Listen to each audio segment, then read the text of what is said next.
This is the Hagmann and Hagmann Report for today. It's a wild Wednesday, April 10th, 2013. I'm Doug Hagmann. I'm the co-host along with my son, both in studio. My son, Joe Hagmann, the co-host, investigator, also the assistant director of the Northeast Intelligence Network. Folks, our home base is HomelandSecurityUS.com. That's HomelandSecurityUS.com. You can catch us live as we are now, both of us streaming in high-def video at the Hagmann and Hagmann Report.com. That's the Hagmann and Hagmann Report.com. And folks new to the program, we broadcast live each and every weeknight from 8 to 11 p.m. Eastern Time. That's 8 to 11 p.m. Eastern Time. And we're also now accessible via iTunes. You can catch all of our downloaded broadcasts via iTunes. You're about to hear 3 hours tonight of uncensored, unbiased, and important news. We bring the news to you in 3D. And I just want to say that we see the far side of the news. And with that, Joe, welcome to the studio tonight. Yeah, glad to be here. We had a long day today. Some personal things we had to take care of. But we had some time here in the studio a few hours before the show to talk. And there's a lot of things going on that are concerning many people. We have gun news, as always. We have news about a few things concerning a combination of guns and Christians, as the show is titled, A Gun Grab for Christians. And yes, there is evidence the Department of Homeland Security is training and asking cops if they will confiscate guns from Christians, specifically from Christians. We'll get into this story and many more, including the assault weapons ban vote looking to be like it will clear the Senate, as Pat Toomey, our beloved Pennsylvania treasonous politician, is announcing that he is on board for voting for the gun ban, and others. We are seeing the deals being done, as Pat Toomey was invited to Obama. And Dad, I know this is kind of out of order. Yesterday, we talked before the show about the Vatican and the deal they made with Israel about the Last Supper room. Yes, we did. We didn't get into that much last night. I think we do need to talk about this and the significance of this. Before Obama went to Israel, he sat down with 12 people. Yep. And had dinner with them. They made it look like the Last Supper, they even called it. And this deal involving the Vatican and Israel gave the Vatican permission to not take total control, which is what they asked for, of the room where the Last Supper took place, but they have signed a treaty or a deal that they've been working either 19 years or 23 years to achieve. And the significance of this could be beyond our understanding right now. It's extremely significant on a number of levels. You are painting. Folks. There are no accidents when it comes to things like this. The 12 plus Obama. Okay, the replication of the Last Supper. Yes. The numerology, the significance, the symbology, all of this, the Holy Land, the location. This is an incredible, absolutely incredible story that is really at the heart of this are the unseen hand, is the group of power brokers that are setting this all up. And you see, this is something like we've seen. Well, nothing like we've seen in the past with Clinton and Oslo and the Y River Conference, and I mean those, of course, were dealing with peace for land or land for peace deals. This is something totally different. The significance of this is biblical, and we need to understand what's going on. So we're going to be getting into that as well. Yeah, since 1993, when Prime Minister Shimon Peres, right, and Pope John Paul II laid the groundwork for this 23-year covenant that the Vatican and Israel have been working on since '93. This could not be completed by Bill Clinton, as Yasser Arafat was in there. But what they have done is the historical covenant is now integrating the final stages, and it is no surprise to see Obama flying to Israel just before Passover to help reignite this historic agreement between the two nations. Bill Clinton tried when he was the president and the great so-called peace deal of the millennium, but instead the timing wasn't right, as Yasser Arafat was unwilling to allow a third temple to be built in the Temple Mount alongside the Dome of the Rock. Neither was Pope Benedict the 14th or John Paul II the right man. God has been setting the stage for this great showdown, and now all the right characters are falling into position. Barack Obama seems to fit the shoes of so many ancient biblical characters, from Nimrod to Nabal, Abigail's husband. Now, I just want to say this. We do not believe that Obama is the Antichrist. It's not that we don't believe. We don't know for certain. I mean, we really don't know for certain. We can't know. Let me retract that. Okay, I personally don't believe, based on my research, that Obama is the Antichrist. Here's what I believe personally. I believe the times in which we live, the events that we're seeing take place, have been prophesized in the Bible. I don't have the Bible verses here with me right now, but everything that we're seeing take place today does suggest the spirit of the Antichrist is alive and well and playing out in the Middle East. And I believe that Obama is of the Antichrist spirit. Please understand me and don't misquote me.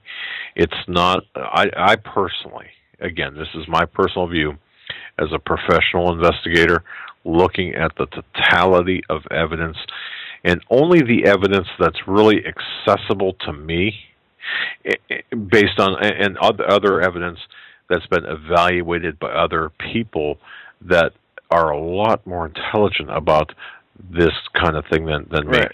But I don't believe I believe that the spirit of the Antichrist is pervasive, right, and present. The spirit of the Antichrist is definitely a part of him, or a part of his leadership. Now, my belief is we will not know who the Antichrist is until he proclaims it. And as the Bible says, and Daniel extensively talks about how he will. Yeah, there are enough. There are enough. Yeah, I guess what I'm saying is we can't be closed-minded about any of this. We have to always have an open mind, not to just take everything in that's said or people believe, but just so we can discern all the information, because we could be missing something based on preconceived notions that we shouldn't have with certain issues. No, we should have an open mind. But I think what we have to realize more than anything else is what we're seeing right now is a fourth quarter, to use a sports metaphor. We're in the fourth quarter of the Super Bowl, and we're seeing really the run up to the end game. And I think that both sides are extremely. They're raising their playing levels, they're raising their efforts, and I do believe what we're seeing is a ripping of the veil between the natural and the supernatural. Now you might think, well, this is just a bunch of poppycock, but when you really get into it, what have Paul McGuire and a lot of our guests been saying, including Russ Dizdar, and even a caller mentioned last night, ticked off programs that we had done, and then ticked off the events that had followed the programs based on our guests that appeared. And it's not that we, it's it's amazing to me to hear this. But I think we're living in exciting times. And again, we're picking up new listeners every day. So to those of you new to this program, it's my belief, it's our personal position that you, listening to this program, were born for this moment in time. You've got a position to play. We all have a role to play in this, and we have to really hit our knees, and we have to look inside, be introspective, and really understand what our role is, what we are elected and appointed to do in these very perilous times. These aren't just words when I say perilous times. No, we are in a state of time that is unlike any other, and I go back to the Bible that states in the latter times, and the prophets, what they attested to in their visions and what they were shown as it being horrible, as the from 2 Timothy chapter 2, I think, where it says in the last days and explains how men's behaviors will be, how people will act, to the signs, the earthquakes, the signs in the sun, the stars. We are seeing and living through prophecy. Israel became a nation again. Once they were initially scattered after it was predicted in 70 A.D., that in Rome would trample upon Jerusalem, tear down the temple, and the Israelites would be scattered throughout the nations. The end times would begin, in prophecy states, as soon as Israel would become a nation again. And it says the generation that sees that happen will not pass away until all these things are fulfilled. And I think it's very important that we always remember that, because God does not lie.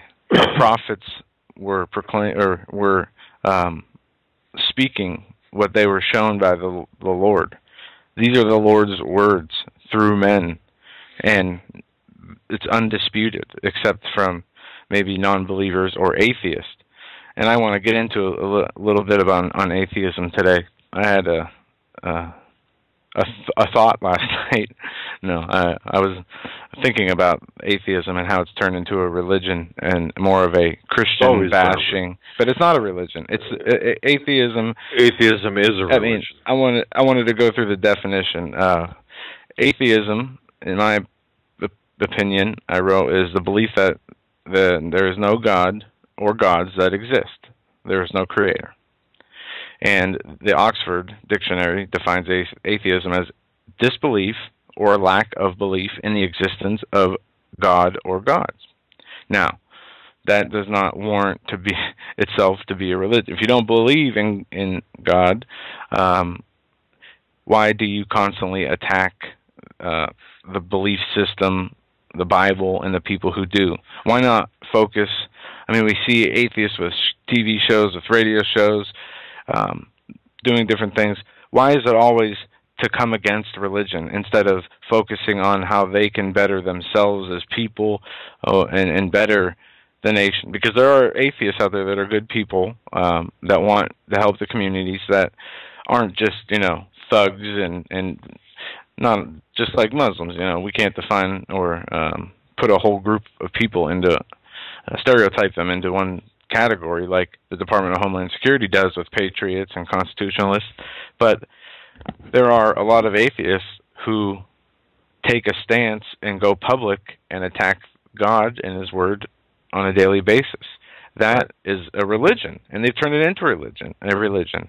And didn't I just say that? Right, but it's not really a religion. They've turned it into a religion. The United States has recognized it as when people fill out the forms to sign up for the military, and they ask on the sheet which religion you are. Atheism is a choice on that.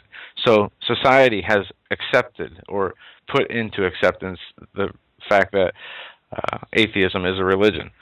But we're going to get to that a little bit later. I want to read this and play a clip. The Department of Homeland Security is funding a course asking cops if they will confiscate guns from Christians. Now, is this, we have an audio clip. Is this the longer clip here? Or? Yes, this is an 11-minute clip. I'm starting it now. Okay, wait. Before you start it, folks, please. I don't know, does Troy have this for the Justin TV? No, I'll send it to him. And while Okay. I'm doing that, I want to say I talked to Paul McGuire via email, and he says he can come back on the show anytime after the April 15th. So I think next Tuesday. I'm going to try to schedule him for next Tuesday. And you bought this, or he sent these to us? No, I ordered us each a copy of The Day the Dollar Died. I think, his book. One of his books. I have not. It just arrived this afternoon. In fact, when we came to the studio, it was here. So neither one of us had a chance to really read it yet. But just something about this video clip. I would really like people to watch it, but listen to it. It's 11 minutes long. We're going to cut out of our high def. We're going to be taken out of the picture for the purpose of having this play in our place, folks. Just to be clear, this is about the DHS, correct? This is the 11-minute clip about the DHS. And what I'm going to do is I sent the link to Troy. Instead of me playing it through the studio, I'll let him, if he can show the video, and we'll hear the audio through that. And again, if you're interested, ladies and gentlemen, to watch us, as you listen to us, the audio is clear, and of course we are on camera at the Hagmann and HagmannReport.com, and this is during show times. Now, there will be a time when we'll be able to have both the audio and video archives available to you. Right now, the audio archives are only available to you. Some video, if you go to United Broadcasting Network, you can filter through the lengthy series of programs. But with this, please, this is going to set the stage for the program tonight. What you're about to hear and what you're about to see is going to set the stage for what we're going to be talking about tonight. And I'm going to tell you something, folks. You need to understand that what is taking place. This is one of those pieces within that puzzle, the picture within the picture. This is a big part of it. So with that, I think I've given Troy enough time, and I think we're ready to rock and roll. We'll cut our video feed. Go to the Hagmann and HagmannReport.com if you want to watch it. If not, folks, just take a listen.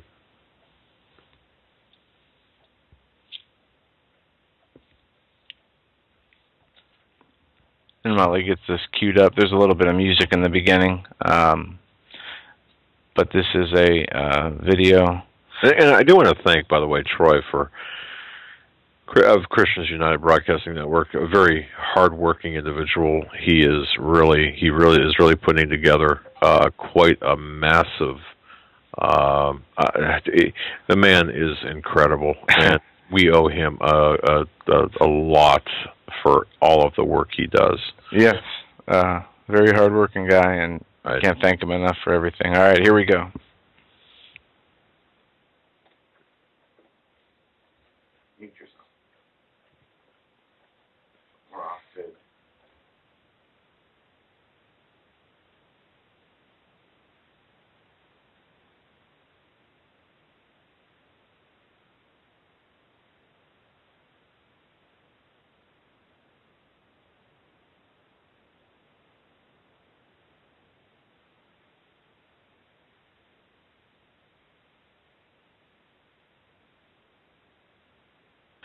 And folks, I know there is no audio. I think he's got it on mute or something.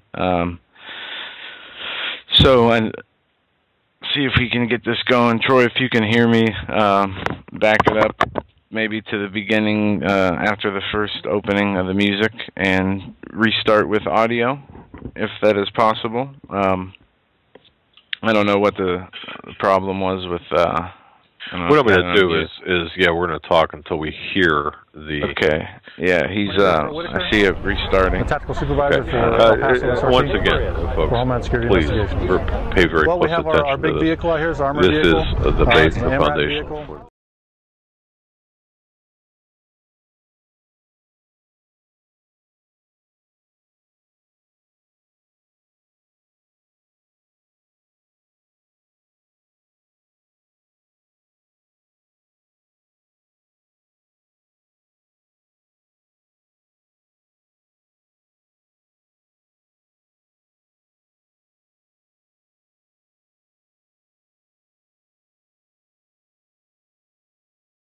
Homeland Security yeah, it's going again with no sound. I wonder what the deal is. Rounds of high-performance ammunition. What I can do, Troy, is if you want to restart it, I'll play the audio through the studio. Terrorist attack? Are they preparations for widespread social upheaval? Yeah. Okay. Is there perhaps something even more sinister underway? Military veteran and independent journalist David Bard reports that he spoke with a man identified as an insider at the Department of Homeland Security who described urban warfare training as, quote, desensitizing exercises all across the U.S. Sync it up. Adding that, quote, we're being prepared for mass civil unrest in major U.S. cities. DOD will be expected to help when we're requested. You know what? I'm not getting any audio while Urban military training exercises are becoming an increasingly common sight in many U.S. cities. The Department of Homeland Security has spent the past year acquiring more than 1 billion rounds of high-performance ammunition. Do these developments suggest concerns over a potential terrorist attack? Are they preparations for widespread social upheaval? Is there perhaps something even more sinister underway? Military veteran and independent journalist David Bard reports that he spoke with a man identified as an insider at the Department of Homeland Security who described urban warfare training as, quote, desensitizing exercises all across the U.S. Adding that, quote, we're being prepared for mass civil unrest in major U.S. cities. DOD will be expected to help when we're requested.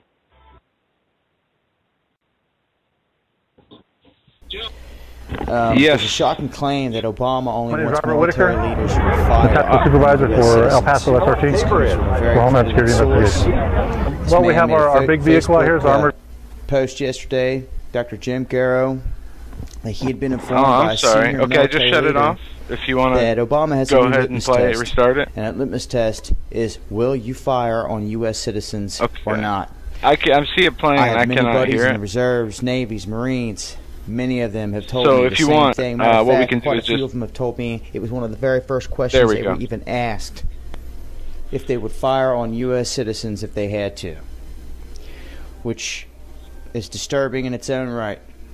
Can you roll that back, Troy, to about 10 seconds? Shooting targets of American gun owners. Paul Joseph Watson has this shocking story about how Law Enforcement Targets Incorporated is producing cardboard cutouts of, quote, non-traditional threats. Of course, this is on the heels of the federal government purchasing in excess of 2 billion bullets for non-law enforcement, non-lethal agencies. What the hell is going on? They're producing targets that say do not hesitate, of children, of pregnant women, of elderly men, in summary, of society's most vulnerable and typically most innocent citizens. You just cannot believe these cutouts, but they produce them, and you've really got to ask why, on the heels of Homeland Security and other agencies preparing to deal with the American people, openly stating they consider them to be potential extremists and the enemies in the event of an economic or civil unrest event. Anything really they can use to justify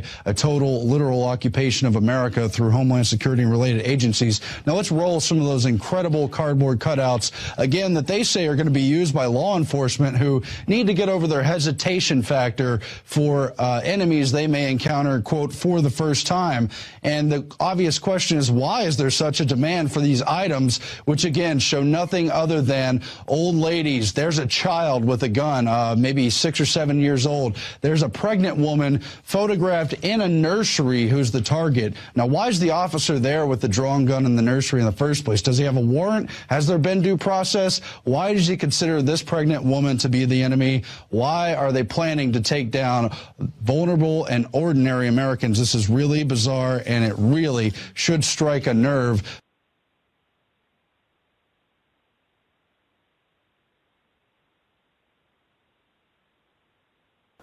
Our next guest says there is no such thing as gun control, only people control. You just saw him giving a passionate speech at a rally in Maryland. Joining us now is former Secret Service agent Dan Bongino. Dan, thanks a lot for joining us. What do you mean there's no such thing as gun control, only people control? Tell me what that means. Tucker, this is part of your ideological ploy by this administration. They're not being authentic with America, whether it's the sequester, health care, or the gun control issue. What they do is they manipulate an emotional crisis, a national emotional crisis, to further an ideological agenda which involves the evaporation, the slow disintegration of your civil rights, your liberties, your ability to live and let live. And it's a disturbing pattern that, frankly, is really starting to get under my skin. I once read where you said that when you were in the business of protecting public figures, when you went to a place with gun control, you didn't feel safer. Right. I mean, we have this Downtown Abbey class of politicians and bureaucrats who they understand as clear as day that gun control has absolute, which, by the way, is a myth. They're manipulating the language. Gun control, with air quotes, has no effect whatsoever on violence or the ability of wolves in our society to impart violence on you. A two-tier system where privileged people, Mayor Bloomberg, for example, are surrounded by bodyguards with high-capacity magazines, and the rest of us have to make do with double-barrel shotguns. Is that adequate, do you think? I mean, is the average person safe with no firearm at home? No, you're not. You know, Tucker, law-breaking folks, outlaws, are outlaws and lawbreakers for a reason. They don't care about the law. The law means nothing to them. In my 17 years in law enforcement, I never, ever arrested anyone or knew anyone who did on a gun crime who had the gun legally. So you have to ask yourself, what's the purpose of this legislation? To disarm law-abiding American citizens, men, women, who just want to defend themselves and act within the scope of the law? You know, that Constitution means something, or it should. And apparently it doesn't to this administration. Now, there's a move apparently afoot to disarm returning veterans. Tell me what you know about that. Yeah, I read this story. You know, this is absolutely incredible. You know, I have a friend, my friend Mark, who a wounded warrior, was literally severed in half. He had a grenade belt on and stepped on an IED, and he likes to hunt. And I thought to myself, so this man gave life and limb to protect our civil liberties, and then he comes home and with no judicial review whatsoever, a VA official, a bureaucrat, gets to determine if he's allowed to have his own civil rights back, his own right to self-protection. Does that not bother anybody? And it's unfortunately epidemic, though, in this administration and this new political aristocracy that we live in. Here, I just want to read a quote from the letter to vets from the executive branch. Quote, "A determination of incompetency will prohibit you from purchasing, possessing, receiving, or transporting a firearm or ammunition. If you knowingly violate any of these prohibitions, you'll be fined, imprisoned, or both pursuant to the Brady Handgun Violence Prevention Act." That is a very threatening letter. Well, Tucker, I know you're familiar with the work of Thomas Sowell. You know, he calls this the vision of the anointed. Here again, here's this bureaucrat, this letter you get from a class of bureaucrats, basically saying what you can and can't do while they do the exact opposite. I mean, we are living in this post-constitutional society right now where somehow they have sold to you, the American citizen, that it's moral, ethical, kind or generous to disarm you while allowing others, our veterans as well, while allowing the wolves in our society, the criminals, to impart violence upon you at will. And they know that you won't be carrying a weapon in these strict gun control states, one of which I live in Maryland. That is about the most eloquent defense of the right of self-protection I've heard in a long time. Dan, thanks a lot for coming on. I appreciate it. Thank you, sir. Since President Barack Obama has taken office in 2008, there have been over 65 million gun purchases. That's 91% more than George W. Bush's first term total. According to data compiled by the FBI, the number of Americans purchasing guns has skyrocketed since Obama was elected. In 2009, there were 13.9 million background checks for Americans buying firearms. For 2010, background checks totaled 14.3 million. In 2011, 16.3 million, and in 2012, 19.4 million. This totals 65 million background checks completed since President Barack Obama's first 4 years in office, or approximately 44,000 background checks per day. By comparison, the number of background checks in Obama's first term is 91.1% higher than President George W. Bush's first term total of about 34.2 million background checks. So post Sandy Hook in Aurora, Colorado, do you think Americans feel safer based on the numbers in total background checks in order to purchase firearms in the United States of America? Or are Americans worried that their right to self-defense, ability to bear arms and form well-regulated militias in this country, is about to be altered for good?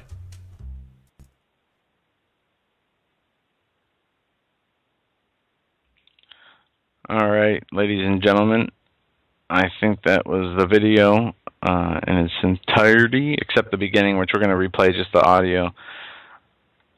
Just the first part of the audio there. Yeah, it's because every word of this is extremely important.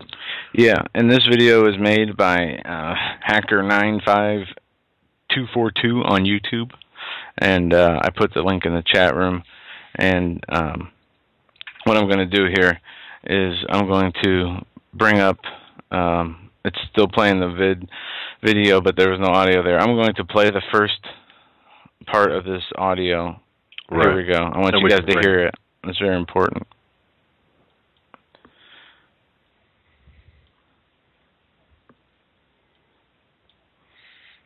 And I'm not getting anything interesting. Wow. Military training exercises are becoming an increasingly common sight in many U.S. cities. The Department of Homeland Security has spent the past year acquiring more than 1 billion rounds of high-performance ammunition.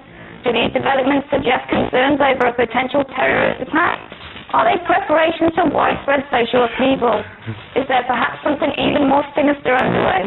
Military veteran and independent journalist David Bard reports that he spoke with a man identified as an insider of the Department of Homeland Security who described urban warfare training as, quote, desensitizing exercises all across the U.S., adding that, quote, we're being prepared for mass civil unrest in major U.S. cities. DoD will be expected to help when we're requested. All right. We can. That was the first part that was just missed. The audio was missed there. I think that's an important frame. Yep. Saying the United States citizens are seeing a huge increase in urban warfare, urban drills training, and they said that there was a Department of Homeland Security insider that a gentleman had as a source who said that they are doing this to desensitize the people. Well, gee, I don't think that an unnamed Department of Homeland Security insider should be believed. Well, yeah, unless there's a source, I want to see him. I want to, see his birth certificate, and no, there is a notion. A lot of people don't like the fact that people won't disclose their sources, but their lives are on the line in some cases, and you just can't. But take it for what you will. We have a Democratic official admits plan to confiscate guns. An audio of that, a 4-minute audio of that, and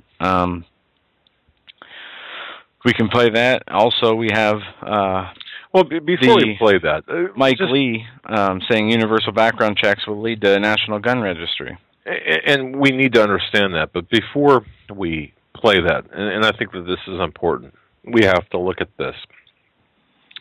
We have to understand America and the strategy for a manufactured crisis. Obama announced his plans for a civilian national security force that would receive equal funding to our entire military budget. Do you recall this? John Kerry announced a similar plan when he was running for president. People might not recall that, but now that he is Secretary of State, he is on board with Obama. Do you think that this was a coincidence? I think not. It would be... Of course not. No. He's a member of the Council on Foreign Relations. That's right. He has ties to all sorts of these think tank policy-making groups, and as he is, like most people, put there in that place of power because of the things he has done in the past, the willingness he has shown to do what the people or the government wants him to do, aside from what the people are asking and the respecting the rights of those people.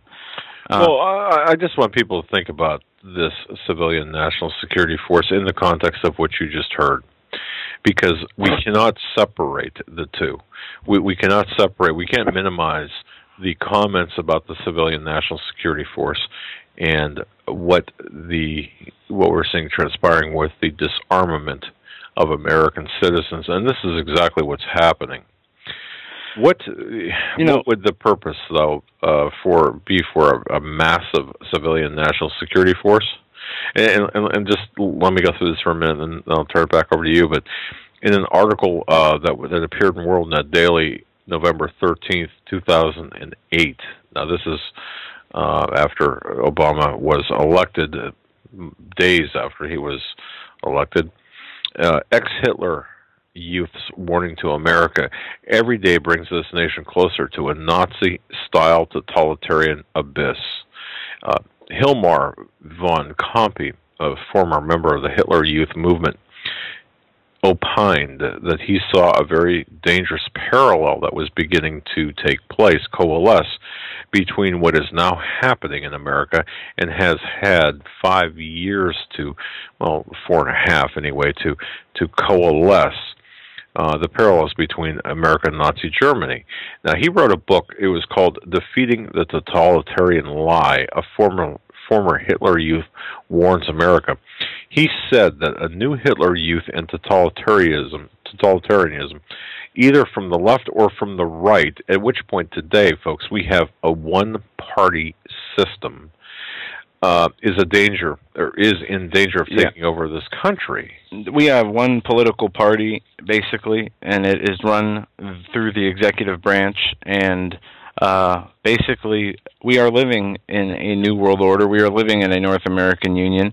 We are living in a coexistence through NATO and all these treaties that we have That's right. put on the books and put into law. We have international treaties that we are already attached to that people have no idea. And I have a few of those things here, but we have organizations that the government sponsors, like the American Society of International Law. Well, right. We have all of these tie together, but what caught my attention, though, if you go back to what I was saying about this author, Hagmann von Kampe, he said this: there is nothing theoretical about his description, or my description, as he was talking about himself, of what happens when a nation throws God out of government and society and Christians become religious bystanders. And what I mentioned about the Dietrich Bonhoeffer, what happened to him and his experience in Nazi Germany, is Exhibit A to what's taking place today.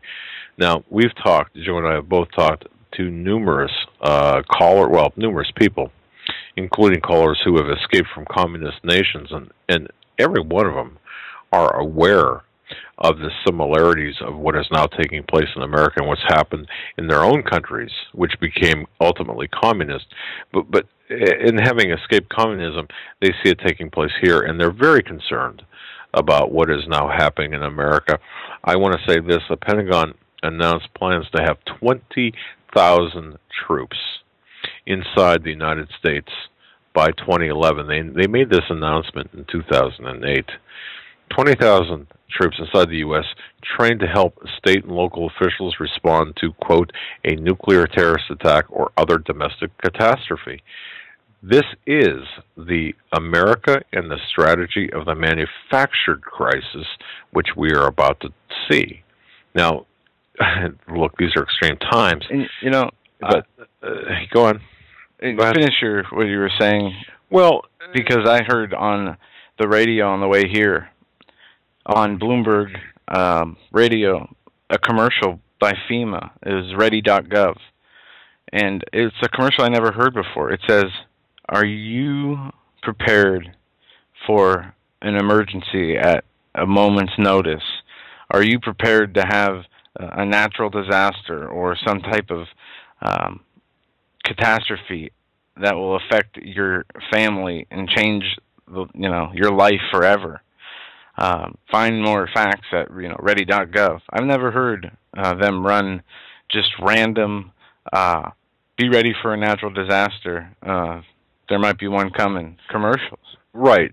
But in the context of a perfect world of which we're not living in, that would make perfect sense. But in the context of Obama, the strategy of the manufactured crisis, and the socialism which he's bringing to the table, we've got to ask questions about Obama, his socialist and communist connections. And folks, we've gone over these in programs past, but this is good to go over a little bit more, a little bit deeper, and as a refresher.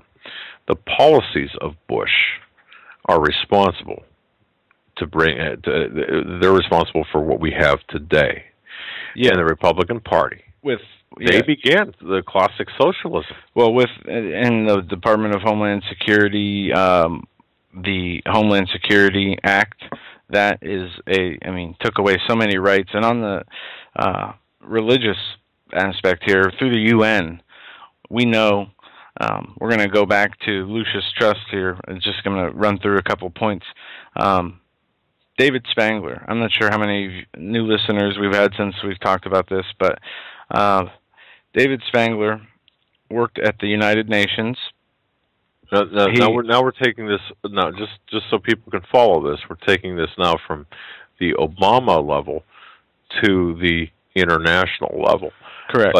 But superintended at the Obama level. And again, we're tying this all together because people can show the film. The video that you saw, the 11-minute video that you saw, if you were plugged into the Hagmann and HagmannReport.com video page, or even if you just simply heard it, these are all going to get tied together by what Joe and I are talking about right now, because anyone could play the video or play the audio, but fail to make the ties. Yeah. And let me hit this real quick. Sure, go. Yeah. The affirmative task we have now is to actually create a new world order, because the global. Okay, that's Joe Biden from just a few days ago. One of numerous quotes of political leaders talking about this new world order, and we have the UN saying the new world order is about religion. It's about worshiping Lucifer. The director for Planetary Initiative at the United Nations was named David Spangler in 2007. Stated, "No one will enter the New World Order unless he or she will make a pledge to worship Lucifer." Let me see. I'm sorry, I lost my place. No one will enter the New World Order unless he or she is willing to make a pledge to worship Lucifer. No one will enter the New Age unless he will take a Luciferian initiation. And amongst all the global governing changes and wars that are taking place to accommodate this New World Order, many are overlooking the most dominant aspect of its religious and occultic nature. This is about worshiping Lucifer. From the UN, they state that the religion is a name given to the invocative appeal of humanity and the evocative response of the greater life to that cry.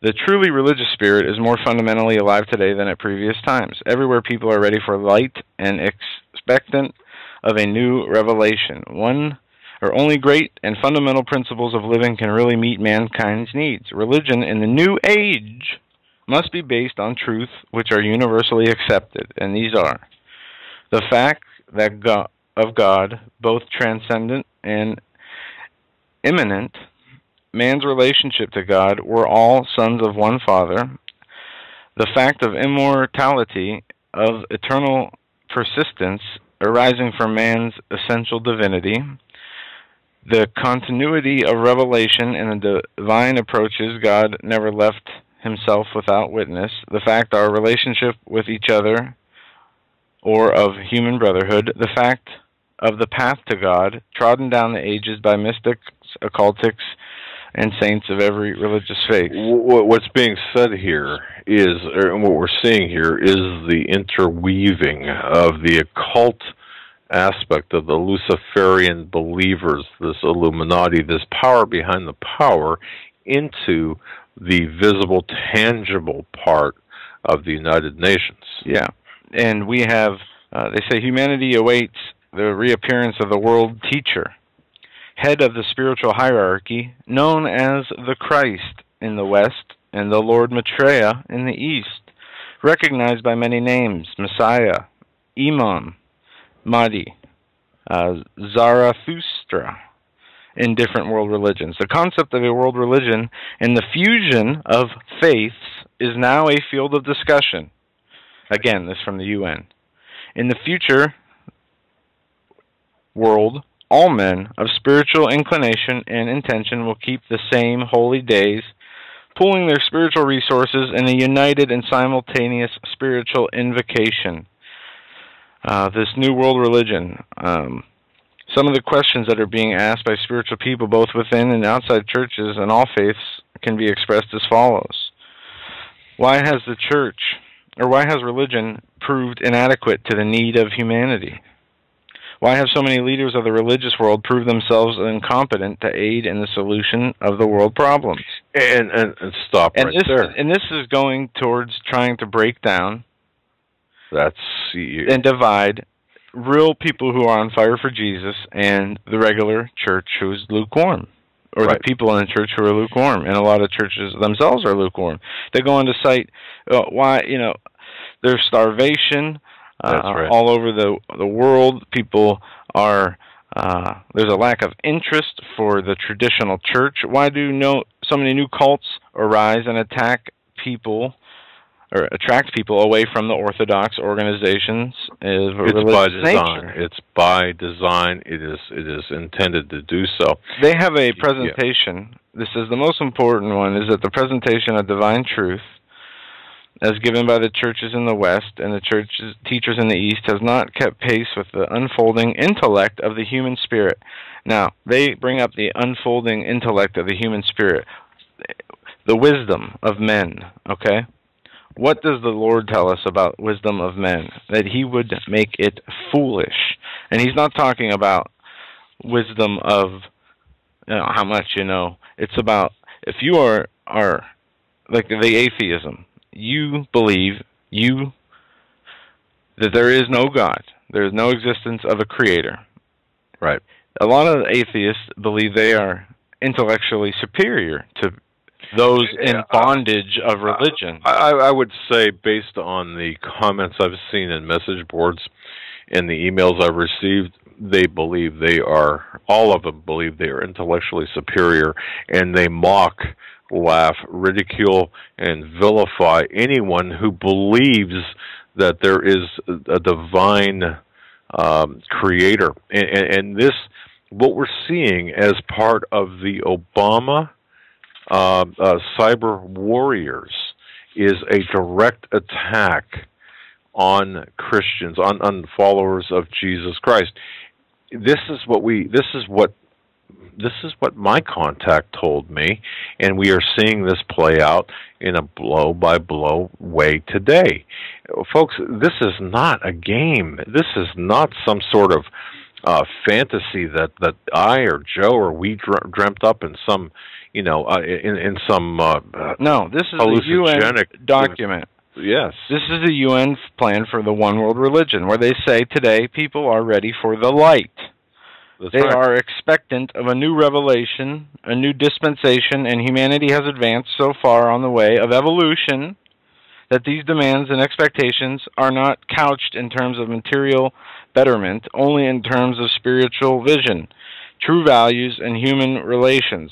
They are demanding teaching and spiritual help, along with necessary requests for food, clothes, and opportunity to work and live in freedom. They face famine in large areas of the world, and yet are registering with equal dismay the famine of the soul. We are surely not in error if we conclude that spiritual dismay and the spiritual demand have assumed a paramount place in the consciousness of the Christ. Consciousness of Christ. Sounds like the Oprah, New Age. When he reappears, when his church reappears, and they're talking about an actual Messiah walking the earth again. Of course. And you have people like, and folks, when I did the radio show with Kathleen Keating, we would talk about Benjamin Krem and this Maitreya, and she used to say, don't mention the name. You're summoning the name. And I'm amazed to this day about her insight and her position on things. When I would say, no, Kathleen, I don't believe this or believe that, and yet we're seeing everything that she had talked about is coming to pass, just like Steve Quayle too. And at the top of the next hour, I want to read an email too from a listener. Just to interrupt the flow of this for a moment, my article on the killing of the dollar appeared on silverdoctors.com, a very highly trafficked website. The email that I received from that I was able to trace back to this area in Wall Street or on Wall Street or around Wall Street tells me volumes about the validity of the information that we're offering. But this is a push, as you said, Joe, to a new world, one world government with this false prophet. And a listener and a friend of the show, Angie, wrote a great article about Lucis Trust, which I'll pull up. But the invocation, first of all, the great invocation for the UN, this is part of their New World Religion. This was read by Maurice Strong in the 1992 UN, what summit was that? The Rio Agenda 21? The Rio de Janeiro in 1992. This was the opening or invocation by Maurice Strong. Yeah, and what the UN is trying to do, they use words like goodwill, triangles, and the Great Invocation. The Great Invocation reads as this: from the point of light within the mind of God, let light stream forth into the minds of men. May Christ return to earth. From the center where the will of God is known, let the purpose guide the wills of men, the purpose which makes masters known to serve. From the center which we call the race of men, let the plane of love and light work out, and let it seal the door where evil dwells. Let the love and power restore the plan on earth. Now, they go from this into the... Go ahead. Yeah, no, you just have to remember, ladies and gentlemen, what we're seeing here is, again, we started talking about the ammunition grab in that 11-minute video audio. Now you're seeing, we're tying this together with the United Nations initiatives that began back long ago. This is the natural evolution of this one world governance that is taking place. People have a tendency to look at this gun grab and they look at, okay, well, New York's doing this and Colorado's doing this. Well, no, you got to take a few steps back and see the entire agenda here. And people might say, well, look, we hear it. We understand this agenda. Well, what we're laying out for you are the particulars that you need to arm yourselves, the information that you need to arm yourselves, to, not only to understand it, but perhaps in some level, play your part, your role into exposing it. And I got to tell you, when and Joe and I are very familiar with this. When we deal with people under investigation, you shine the spotlight of truth onto these people. They run like cockroaches.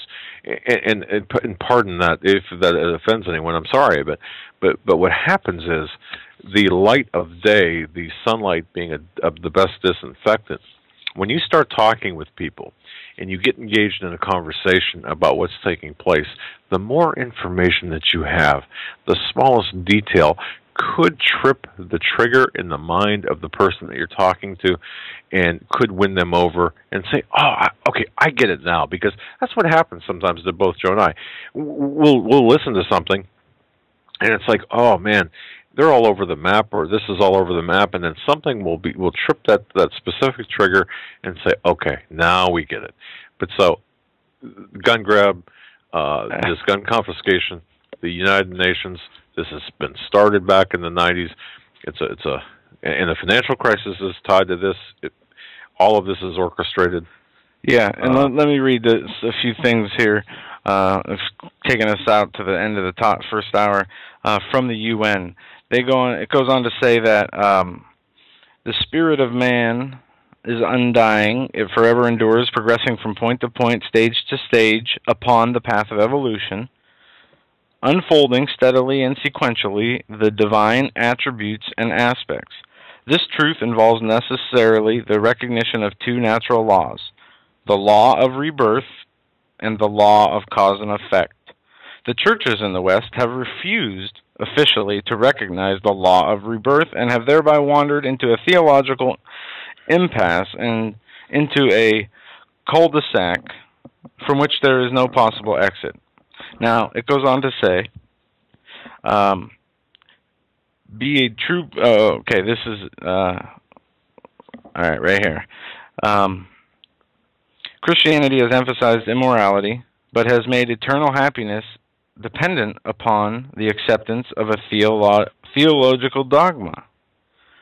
Be a true professing Christian and live in a somewhat fatuous heaven, or refuse to be an accepting Christian or a negative professional Christian and go to an impossible hell. Both concepts are today reputed by all sincere thinking people. No one of any true reasoning power or with any true belief in a God of love accepts the heaven of the church or has a desire to go there. Still less do they accept fire and brimstone in the lake that burneth with fire, or the everlasting torture to which a God of love is supposed to condemn all who do not believe in his theological interpretations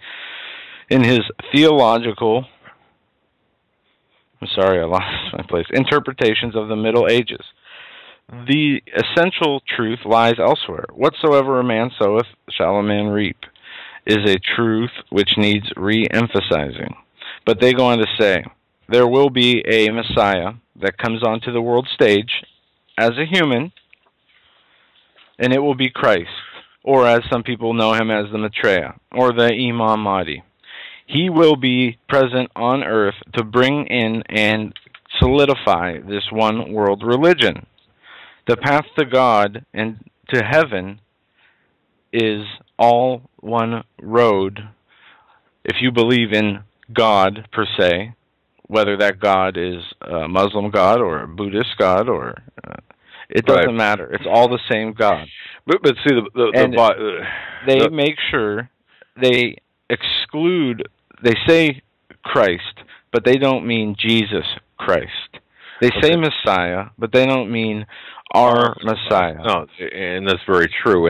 But the Bible is very clear that in the last days there is a last days apostasy before the return of Jesus Christ. This apostasy will increase until the coming of the Antichrist and until the false prophet who will head a one-world religion.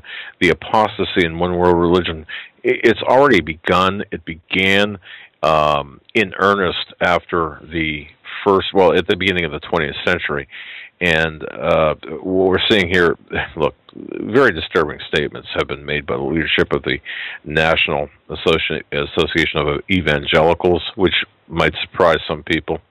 The leaders of the emergent denominations and the evangelical seminary professors, which once were the true beacons of our faith, but they talk about this is being continued, and if this continues, folks, with what we're seeing, without accountability, without biblical accountability, then the church in America will have little influence. And as is the case in Europe, we're seeing a European model being thrust upon us, not only in the social and religious implications, but we're seeing it in the Agenda 21 and other factors. Now, very quickly before the break, it's no accident that theological movements and the ministries that we're seeing today have been financed by international banking interests like the Rockefellers. Folks, look at who is financing the international financing the theological movements that we're seeing. It's the international banking interests. The book of Revelation that tells us that the coming of one world religion will create a spiritual environment by which the false prophet will cause people to receive the mark of the beast. Those are not metaphorical statements, but a literal understanding of the Word of God. So from the gun grab to the United Nations issues that Joe is talking about, these are all related. All of the dots are beginning to connect. Everything is beginning to line up. People can show these videos, these 11-minute videos, without comment. People can talk about the gun grab without comment, but without putting it all together in the proper context, we don't understand what's taking place. Folks, you're listening to the Hagmann Report on this, the 10th day of April, 2013. We're going to be right back after these brief messages. The last hour is sponsored by Freeze Dry Guy.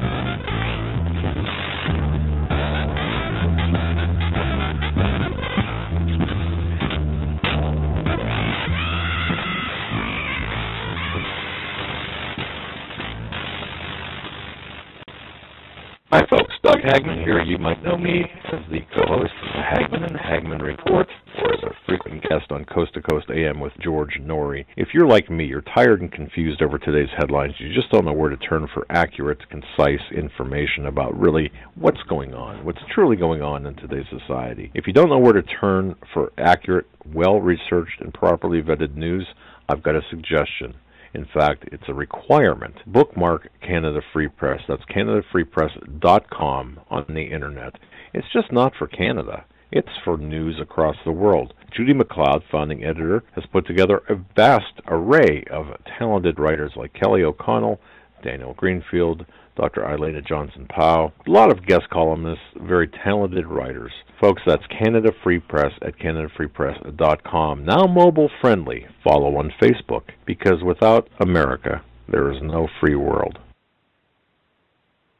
Some of the proposals, like for example, universal background checks, would allow the federal government to surveil law-abiding citizens who exercise their constitutional rights. One of the provisions we expect to see in the bill, based on what we saw in the Judiciary Committee on which I sit, would allow the Attorney General of the United States to promulgate regulations that could lead to a national registry system for guns, something my constituents in Utah are very concerned about, and understandably so. You see, the federal government has no business monitoring where or how often you go to church, what books and newspapers you read, who you vote for, your health conditions, what you eat for breakfast, and the details of your private life, including your lawful exercise of rights protected by the Second Amendment and other provisions of the Bill of Rights. Such limitations may, of course, at times make it harder for the government to do what it feels like it needs to do. But we have to remember the Constitution was not written to maximize or protect the convenience of our government. The Constitution was written to protect individual liberty, and thankfully so. We must not narrow the application of constitutional protections in haste, nor should we allow a bare majority to jeopardize basic rights of the American people, rights protected in the first 10 amendments to the Constitution. The Senate and the American people are engaged in an important debate today. I look forward to this debate, and I hope that others will join me and my colleagues in demanding that our discussions take place in full view of the American people. Thank you, Madam President. I note the absence of quorum. Clerk, roll call. You better wake up fast and listen to this, America. The Obama campaign has launched attack squads disguised as truth teams dedicated to intimidating and silencing all political dissent carried over the internet that criticizes the Marxist Obama. Truth squads specifically focused on covering up Obama's endless trail of lies, corruption, and subversion, and using the Gestapo power of our own government to police and censor the internet and shut down websites that dare to carry the real truth about Obama's Marxist coup. Remember the names of these Gestapo-style agencies at work right there in your neighborhood: KeepingHisWord.com, KeepingGOPHonest.com, and AttackWatch.com. KGB, SS, and Gestapo-style police-state gangster organizations at work to silence the important voices of patriot dissent, some of which have already been shut down by Obama's orders. Adolf Hitler would have been proud. We're the 21st century Tea Party patriots.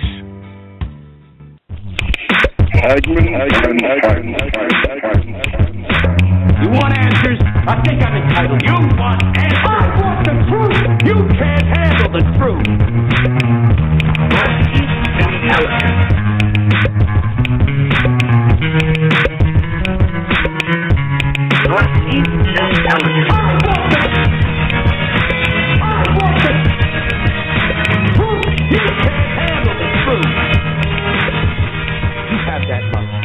Welcome back, ladies and gentlemen, to hour number 2 of this Wednesday, April 10th edition of the Hagmann and Hagmann Report.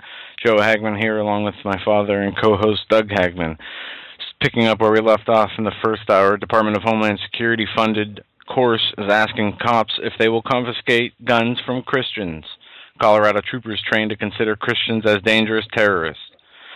Bob Livingston of Personal Liberty Digest has posted an email written by Colorado Undersheriff Ron Trowbridge. In the email sent to a blogger, Trowbridge describes how Christians and so-called sovereign citizens are actively demonized by the government and troopers troopers are trained to consider them dangerous, even terrorists. The letter was also posted on the Red Statements website April 5th. Trooper Joe Klosinski, a CSP analyst with the Colorado Information Analysis Center, used training materials provided by the DHS. These Department of Homeland Security training manuals work hand-in-hand with the Southern Poverty Law Center and the Anti-Defamation League, two organizations that specialize in churning out propaganda to design and demonize and marginalize groups that are patriot and constitutional. The email reads as follows, and we'll start with this. Michael Snyder, on April 8th, wrote about the U.S. Army Reserve training presentation that labeled evangelical Christians as religious extremists and Christian organizations as hate groups. Topping the list is evangelical Christianity.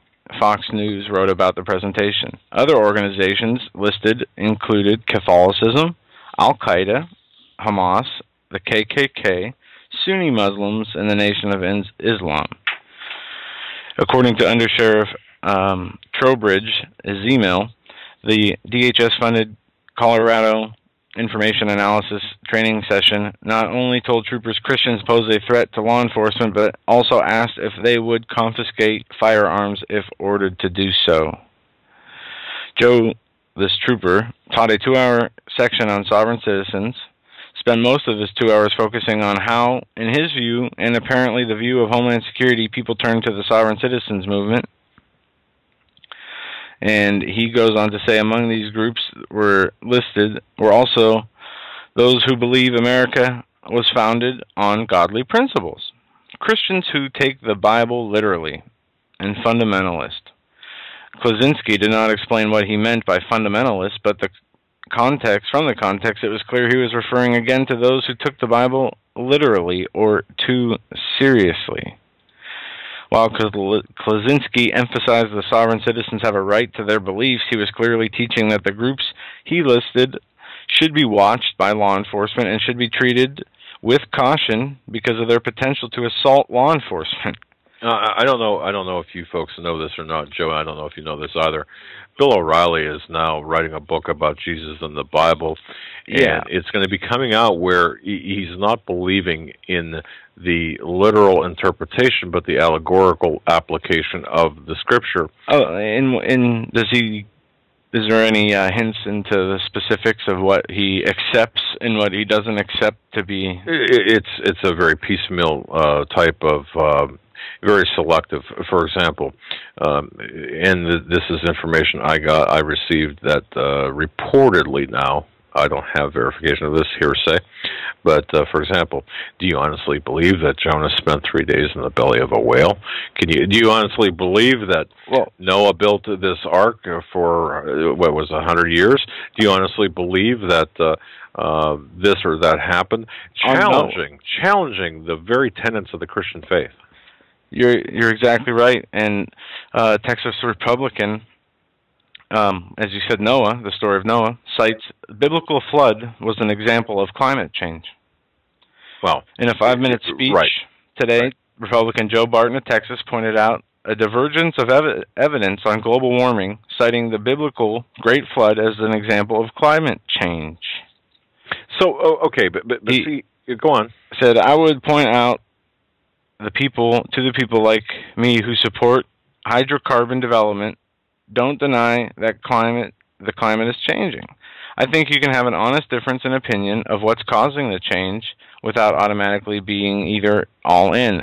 That's because of mankind, or it is just natural. I think there is a divulgence or a bunch of evidence in his, but it was his reference to the biblical flood that left people scratching their head. I would point out that if you are a believer in the Bible, one would have to say the Great Flood is an example of climate change, and certainly wasn't because mankind had overdeveloped hydrocarbon energy, he said.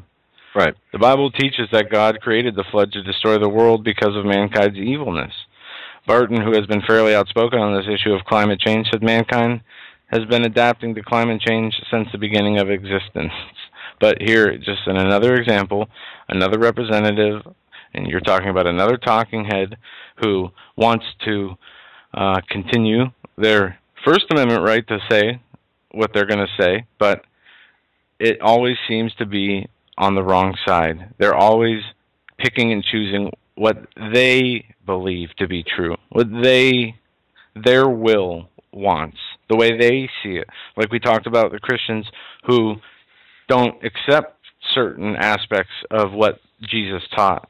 You know, the God I believe in would never send anybody to hell, not if you're a good person. It's this type of thinking. It's this type of really dumbing down the people, because the people do listen. It's, as we talked about last night, the difference, as Dietrich Bonhoeffer stated, difference between cheap grace and costly grace. The cheap grace is, hey, you know what? You live your life, you do good deeds, you go to heaven. Once saved, always saved. That's versus the costly grace of actually having to live in like a Christian under Christian principles, or followers of Jesus under those principles. But here's where it all ties together, and I think that if we can create. Put this in the proper perspective. I think we've got to get that proper perspective, because people are not. It's being missed. We've had, for example, 2 world wars so far. World War I and World War II. Well, after World War I, we had the Treaty of Versailles, which failed. Essentially, it was an attempt to create this one world order. And then, of course, after its failure, we had World War II, the creation of the United Nations. The United Nations has grabbed a foothold in all of the countries, but it is a communist. It's formulated after the communist system. The communist system has no room for the faith, the religion. I shouldn't say religion, but the followers of Jesus Christ. Now, having said that, why is this so important? Because what we're seeing now with the gun grab, who are they going after first? One can argue, and rationally so, they're going after the returning veterans, the people that supposedly have these mental impairments. But the second thing is, which is built into the United Nations, is there's not room here for any other religious dogma within the United Nations other than the state-sponsored religion. Now, we can take a step backwards and we can go through all of this. Folks, you can do this research on your own, but what we're seeing today is, for example, when Henry Kissinger was being interviewed at the New York Stock Exchange on CNBC, and I'm sure a lot of listeners will remember this. Mark Haynes asked Kissinger, this is back on January 5th of 2009, what do you think is the most important thing for Barack Obama? Again, bringing this back home now. Kissinger replied and ended his statement by saying he can give impetus to American foreign policy, but I think his task will be to develop an overall strategy for America in this period when a new world order can be created. It's a great opportunity. Now, okay, think about that for a minute. Obama ran on a campaign of hope and change. Some of the changes. I hope to destroy and change America. Well, yeah. I mean, you're looking at the placement of international bankers, which are the impetus for the world wars, both 1 and 2, and the conflicts from Korea to Vietnam to whether it's Bosnia or even today, it's the international bankers that are actually funding this. Well, listen to what they're funding. But this is also. But I guess what I'm saying though, Joe, is these international bankers are seated within and seated, in addition to seated within the United Nations, which is going to have a stranglehold over Western nations, and especially and including the United States, because they've got to eradicate the sovereignty of our country in order to implement the one world order. The issues you were talking about, these are the United Nations initiatives, the issues that you've heard on this video, the gun grabs. Why are they doing this? It's an assault on our freedoms, but it's even more importantly an assault on our belief in Jesus Christ, our belief in as Christians, and more importantly, or equally important, it is our kind of a smack across the head saying, you know what, we're coming after you if you don't acquiesce and comply with this particular agenda. Once again, you can hear news about Pat Toomey, you can hear news about this gun grab, you can hear news about New York State, about the laws, but if you don't understand what's driving these, you're not getting the full picture. That's right. And with that, I want to read this article. I sent it to you in your Skype. We are star people. Scientific proof we are created by aliens. Don't be alarmed, but you have an alien DNA in your genetic code. Science says so.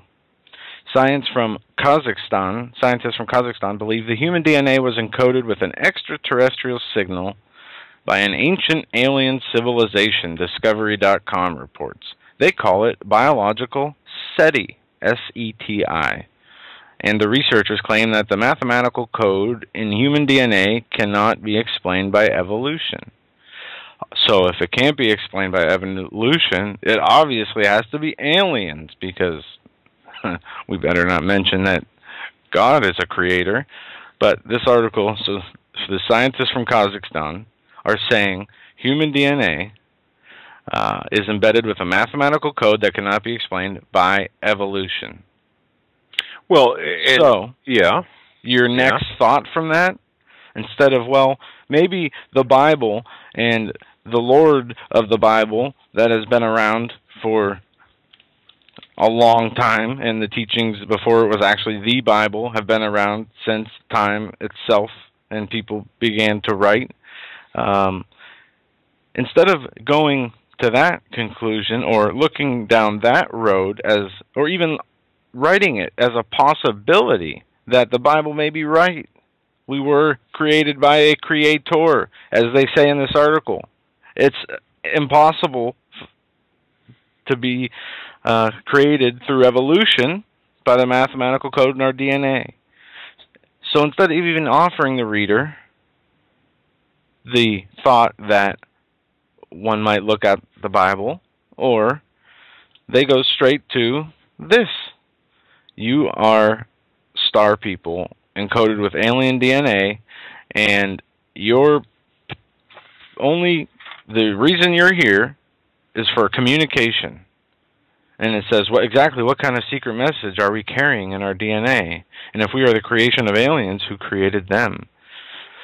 Which we have to go back to. Look, if you really want to get into that, the mentality, you've got, and you hear the term Illuminati, you hear the term the Council of 300, you hear these people who think that they're better than we are. This is the wisdom that the Lord talks about. He will make the wisdom or the wise foolish and confound.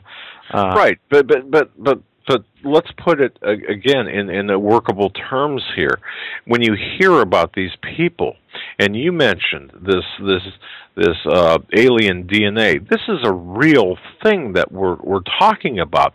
These the article that was written, "Life as an Investigator is like a box of chocolates."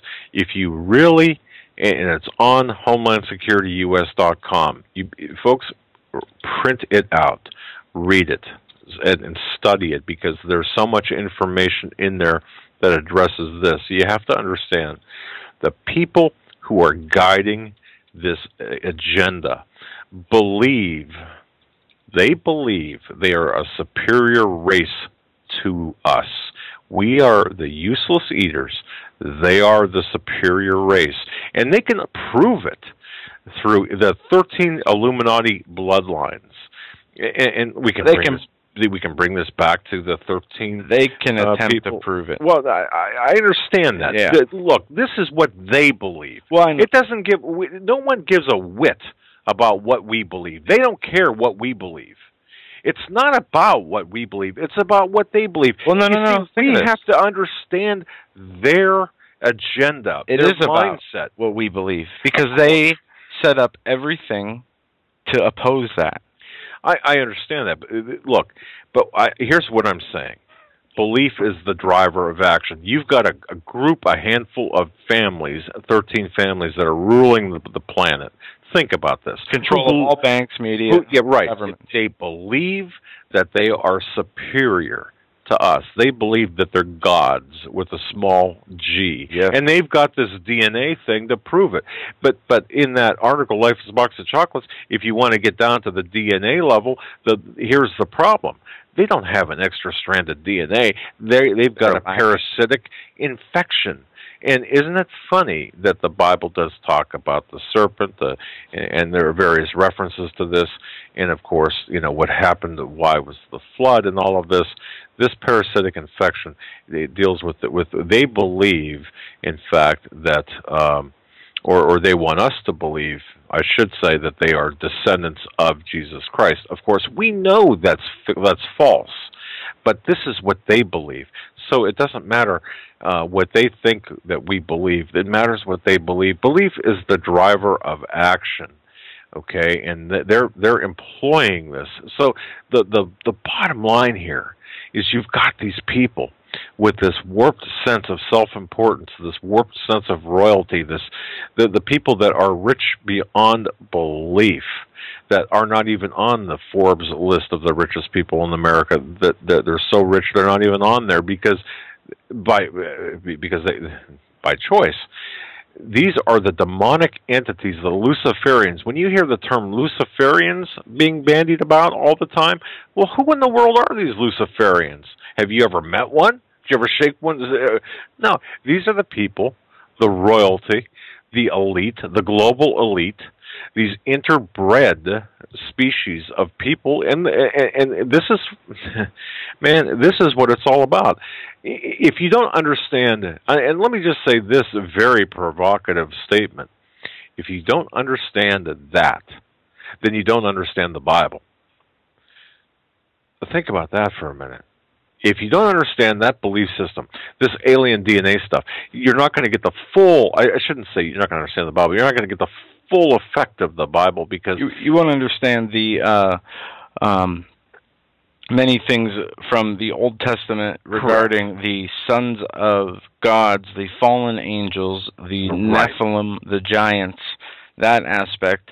And also, we mentioned Nimrod earlier. He was a leader in Babylon.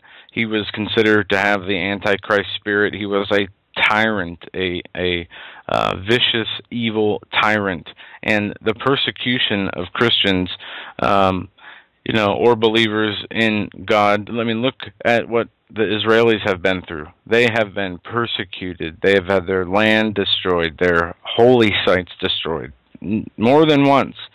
Have been went through the Holocaust. Have had all these terrible things happen to them. And why? What is it about, if the Bible's not real, why have the Israelis been attacked and continue to be seen as the number one enemy of humanity?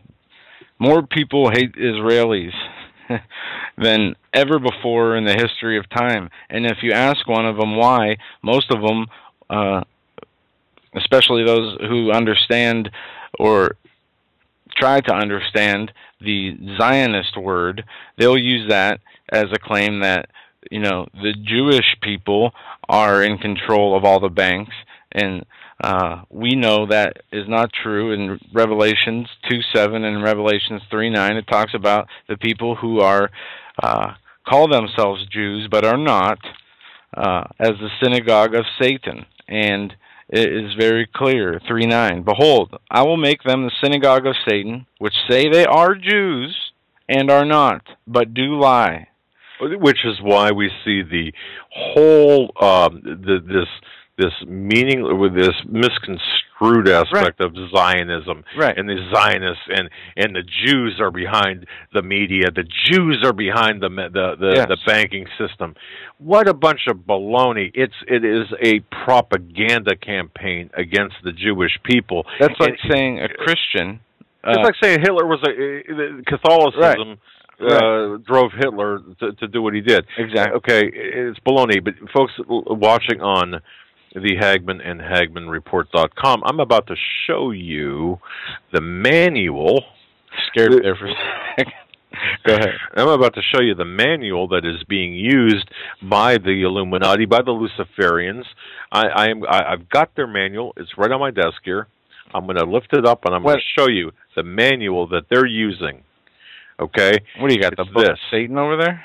No, it is this. Oh, the Holy Bible. The King James Version of the Bible. Folks, you've got to understand, there is nothing new under the sun. The people that the people that are these royal elite bloodline people that run everything, they don't have the intellectual capacity to do anything, to create anything, except the only thing they do is counterfeit. Okay, they're counterfeiters. They're using this Bible, this holy Bible. They're using this in a perverse manner. They know that this is the Word of God, and so when we talk about the Luciferians, we talk about these people in power.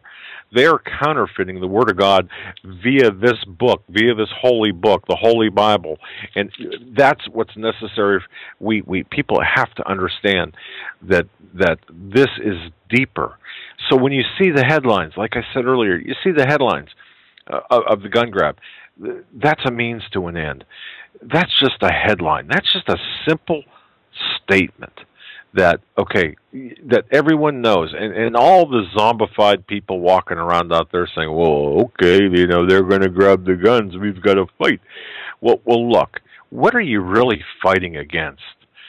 You're fighting against the incestuous, and I mean that literally, the incestuous bloodlines that comprise the power base that drives the evil agenda behind the faces that we see on television and the faces that are in the political system, in the political arena, and they are using the Holy Bible as their counterfeit mechanism to fool us and to drag us into this situation. And it all goes with the UN, like you were saying earlier too. I didn't tell you this, but I watched last night about from 2 in the morning to 4 in the morning. I watched The Passion of the Christ all the way through for the first time. For the first time? I've seen parts of it. I've always been All right. If you guys might, I don't know if y'all understand this. I've always kind of been not afraid, but I never wanted to watch the movie because I know how sad it can be. I know how. Oh, it's a gut wrencher. I cried for 2 hours last night watching that thing, and to see just the reenactment as it was a movie. Yeah. To think of the Lord as Jesus Christ came back in the flesh. He was like us. He felt what we feel, the temptation. He felt the flesh pain we feel inside and out, the mental anxiety. He had all those things. He was taking on the burden of all sin, okay? And the hate and the way that movie portrayed all these people, the Jewish Pharisees to the Roman leaders to then that you had his followers and disciples, then those that were against him. He was not supposed to be killed, apparently, as the movie says. The Roman judge or whatever, whoever he was, says, basically lash him, but don't kill him. And this hate continues. And I'm sorry, we lost somebody on the Skype. I don't know if Troy fell off. It's the hate that continues through today. But yeah, I mean, okay, they got no sound. No sound, no sound, no sound. What is wrong? No. Why are we not connected? Well, look at... We're not connected as host. All right, let me call back. I dropped the call. Okay. Justin TV, people, can you hear... those people on the Hagmann and Hagmann report, can you hear us? No, they can't. Why can't I call in as host? What do you mean, the blog? Yeah, it's not letting me connect back on.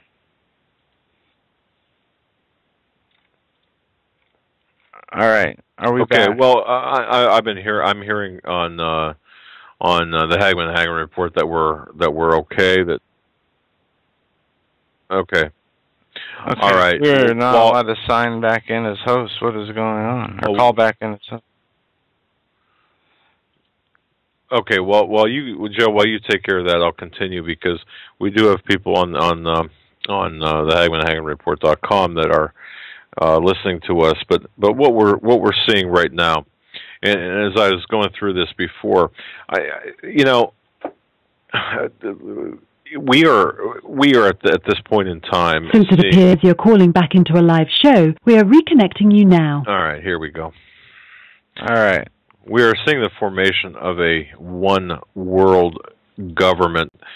Obviously, the Antonio Gramsci, the Gramscian strategy.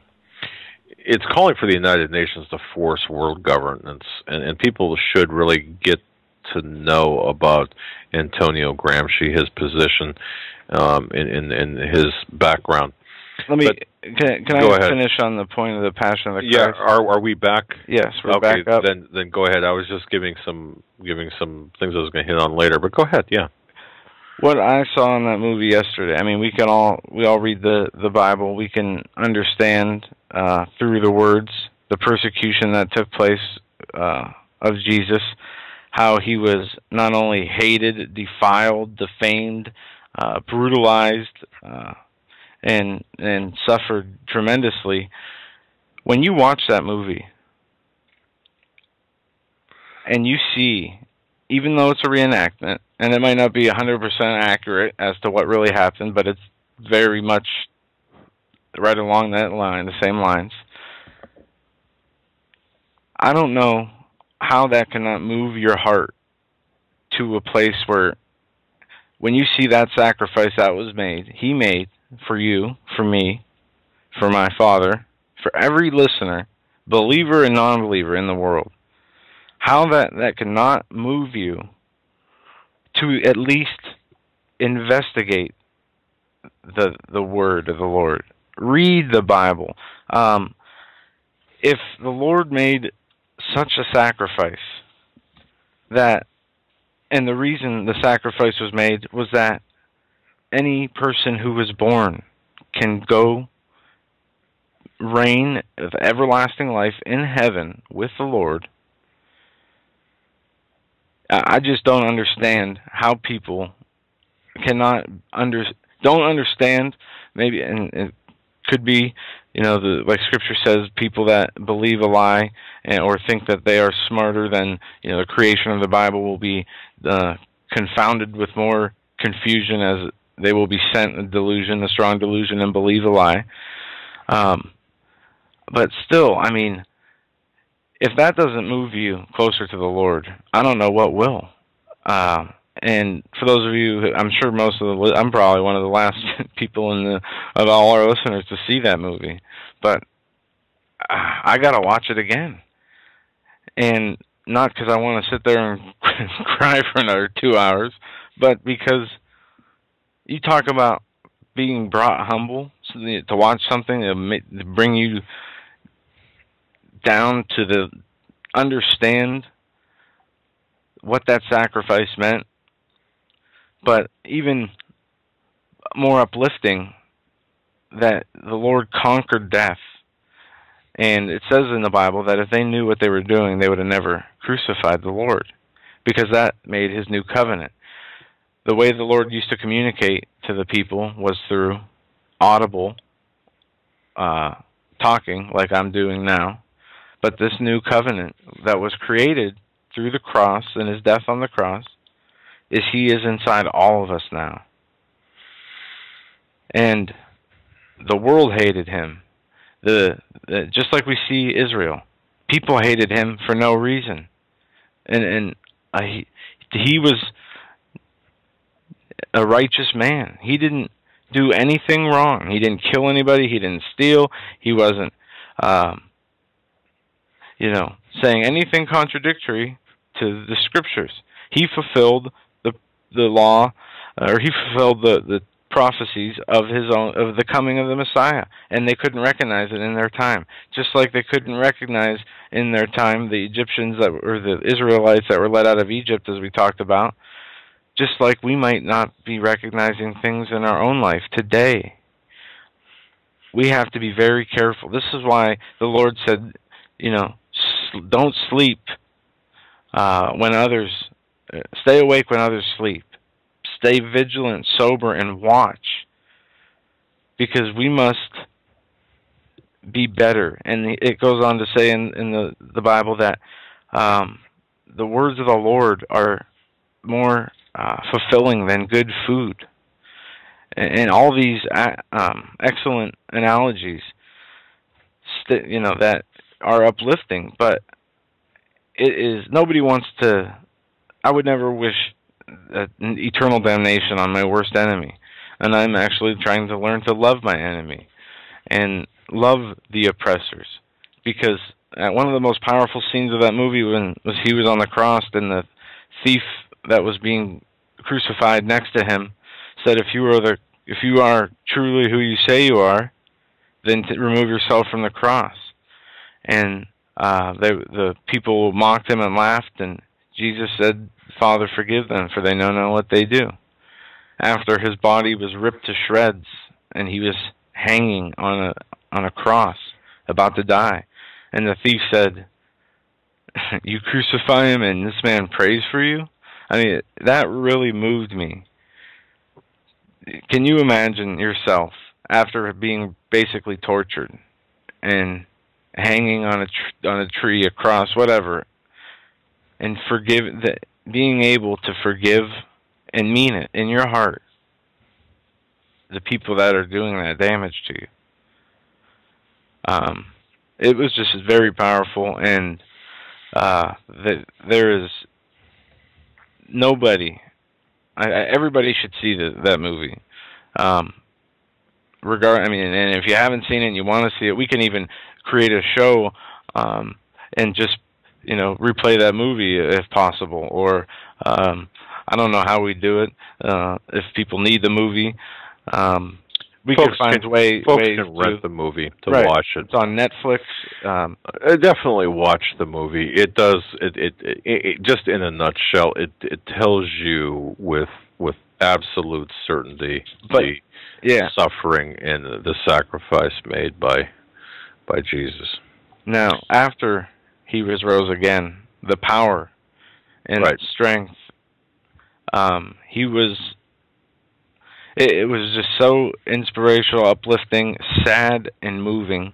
It was one of the most moving movies I've ever seen, and I'm a believer. Obviously, I've been a believer, and it moved me that much. So people who are on the fence, people who are weary, going through tough times, struggling. Look at Job. He was a upright man who believed in the Lord, and the devil and Satan told God, he only believes this and loves you because of all the riches and wonderful things you've given him, his family. He has a tremendous crops and animals. If you took those away, he would not love you. Job was everything in his family, from his animals to his family. His crops were all died. He was plagued with diseases. He didn't turn back. We need that strength. We need that. Yeah, we do. That spirit that no matter what happens to us on this earth, we don't waver in our faith a millimeter, a micromillimeter. We need to use that to make us stronger. And I know that talking about the movie was a little off track, but I just wanted to share that experience, and I didn't do it justice because I really didn't think about talking about it until just when I brought it up. But let's get into the news here, because a piece of news I think is so important to get into. Why all of this happened? Look, let's look at today. Obama's, and this is just coming out. People are just getting this. I want to really reinforce this. Everyone's talking about the gun confiscation. Everyone's talking about, and I'm getting emails, when do you think martial law is going to take place? When do you think this is going to happen? Okay, Obama's National Defense Resources Preparedness Executive Order, he signed that on March 16th, does to the United States what the 2012 NDAA, that National Defense Authorization Act, did to the Constitution in particular. It eviscerates any due process or judicial oversight by any or for any action by the government deemed in the interest of national security. Much like, folks, the NDAA, this executive order, which he signed, again, it's the National Defense Resources Preparedness Executive Order back on March 16th, less than a month ago. Like the NDAA, this order puts the government completely above the law, which in this country was never intended or was supposed to happen. The U.S. is now, today, under martial law without any auspices of a national emergency. Even as the 2012 NDAA was rooted in the Patriot Act and the various executive orders and congressional bills that ensued to broaden executive power in the war on terror, so the new executive order is rooted in the Defense Production Act of 1950. This is how long that this has been in the works. That gave the government powers to mobilize national resources in the event of national emergencies, except now virtually every aspect of American life falls under the ultimate unchallengeable government control to be exercised by who? By the president and his secretaries at their discretion. So what we're seeing today, once again, all the headlines, it all comes down to this. The 2012 NDAA deemed the United States a battlefield. We've talked about this. Lindsey Graham put it. All of the homelands a battlefield.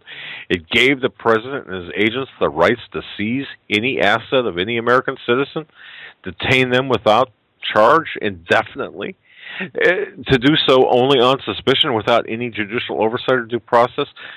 This new executive order states that the President and his secretaries have the authority to command all U.S. domestic resources.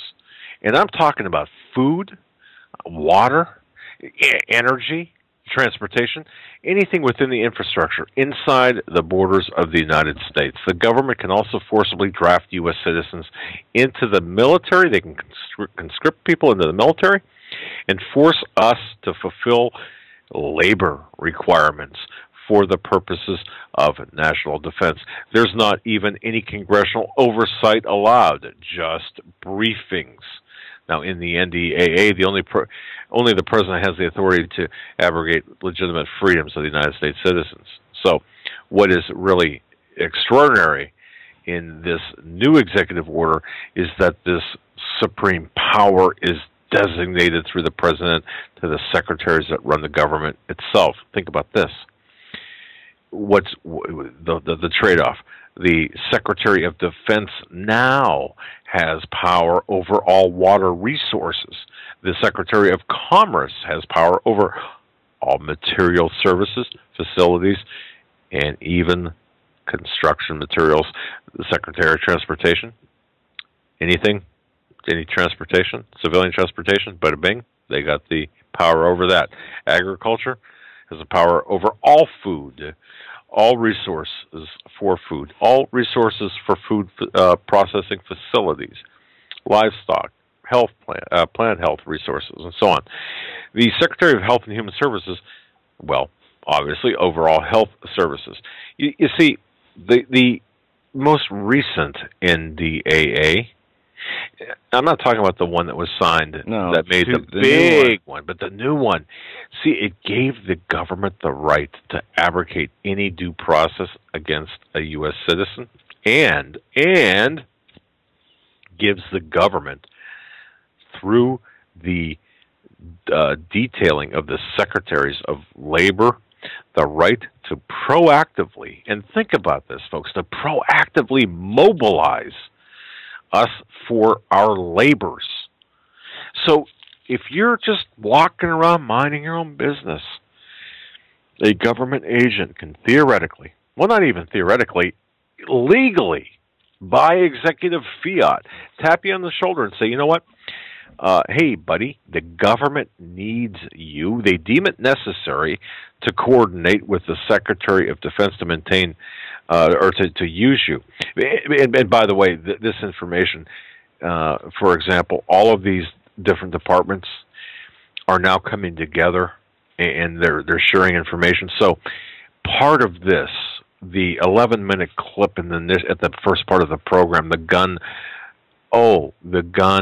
laws, which create this universal background check and kind of create this touchy-feely environment where no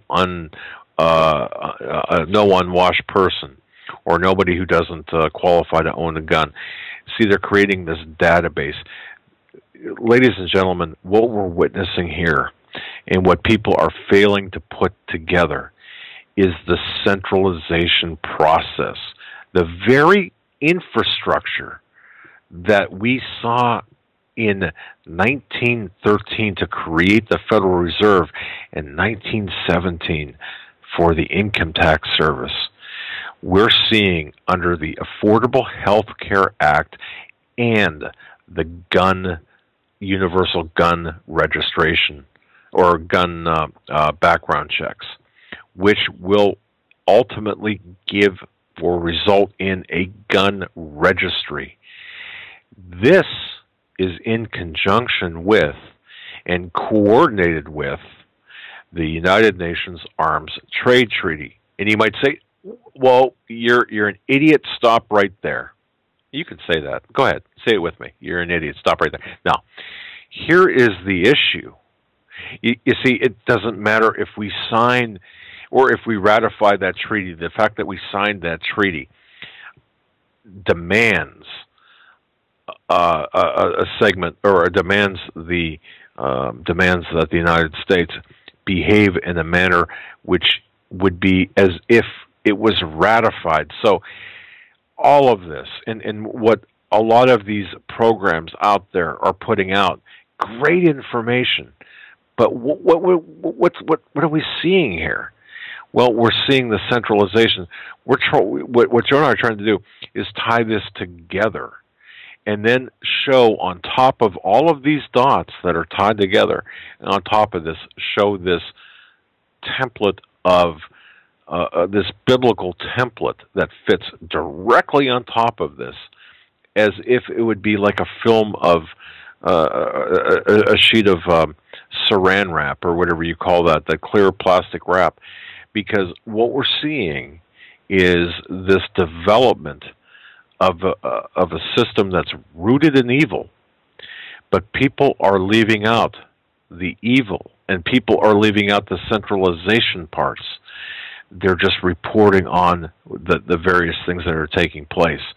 But when you step back and you see, I noticed a comment in the chat room about being repetitive, and it's good for new listeners, but it's kind of repetitive for those people who've been with us a while. Yeah, it's repetitive to the extent that we talk about the same things, but you've got to drive home the point that none of this is happening. None of these issues are happening independent of one another.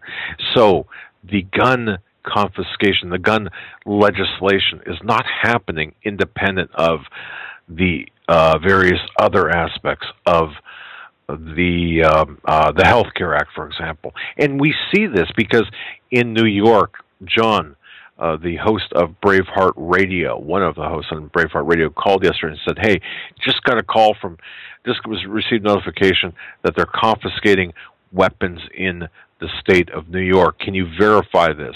Ultimately, yes, we could verify this. But what are they doing this under?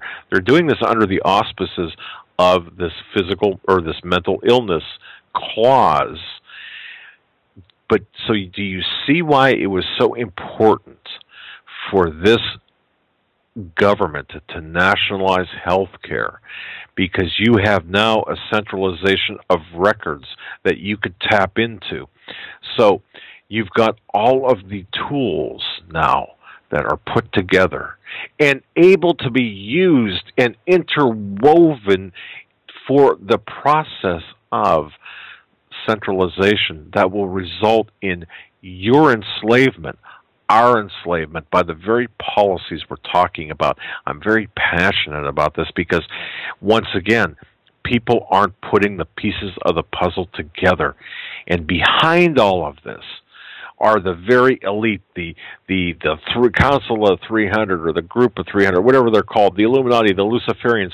This is that Luciferian agenda that's referenced to by the very people that we have on this program.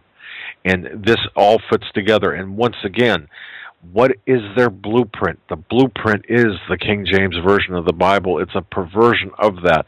But you see, it all has to work that way. And so once you understand, and once people understand what's going on here, and as Joe mentioned, even though it was a sideline about the Passion of the Christ, when you think about the sacrifice that was made for us, for our salvation, and then you understand what's in here, and you understand the perversion of this by the people who believe that they are aliens, and they believe they're aliens dropped here. And that article about the chocolates, it provides from Asimov and others the 3 laws of alien behavior. And guess what? If you're familiar with the Twilight Zone to serve man, yeah, we're on the bottom of the food chain for these these people who think they're royalty. So that's how evil this is. Because, and then to take it one step further, what's going to be the result of the gun registration? Confiscation. But what's the real end game result here? It's a generalized depopulation, because they have to get rid of the useful eaters. This is what it's all about. We are the unwashed masses. Speaking of useless eaters. You're muted. Speaking of useless eaters, the EPA is taking new measures. EPA acknowledges releasing personal details on farmers, on small farmers. Senator slams agency. The Environmental Protection Agency acknowledged Tuesday that it released personal information on potentially thousands of farmers, ranchers to environmental groups following concerns congressional Republicans and agriculture group that the release could endanger their safety. According to a document obtained by Fox, the EPA said some of the personal information that could have been protected was released. Though the EPA has already sent out the documents, the agency now says it has since redacted sensitive details and asked the environmental groups to return the information. How do you return information? I mean, get out of here. It's kind of like that thing on the bottom of faxes or emails. If you receive this in error, please, send it back. Okay. Well, listen, the information contained information on livestock and produce. Farmers sought through a Freedom of Information Act request by the group's Earth Justice, National Resource Defense Council, and the Pew Charitable Trust. They were given information on roughly 80,000 farmers and ranchers. Now, I don't think it says in this article. This article does go on to say, though, the EPA has threatened the health and safety of agriculture producers and their families and has demanded the security of our food system. There is a growing gap of trust between America's farm and ranch families and the EPA. Well, yeah, when you use drones to spy on farmers to see how they're using their farmland, there's going to be mistrust. Yeah. When you introduce a genetically modified food that's used to kill people and demand people use it, tell them how to use their land, how they can't use their land, yeah, there's going to be a lack of trust. Absolutely. It makes me very frustrated, especially when you're dealing with the last beacon of possible healthy food comes from small farmers, co-ops that grow the organic food together. They are under attack. They are under drone surveillance. They are under EPA regulations, USDA regulations. They have these Gestapo tactics where they go from farm to farm. They want to tax farmers because how much their cows emit in gas or farting. That methane from cows, boy. Yeah, don't worry about the tons of methane being released from the Arctic. Let's worry about the methanes being released from the cow farts and figure out a way to tax you on that. But the EPA continues their very aggressive approach to making all farmers conform to the way that they want. They passed the Food and Safety Modernization Act, S510, which regulates seeds, the ability to buy and sell seeds, foods, and other raw farming materials.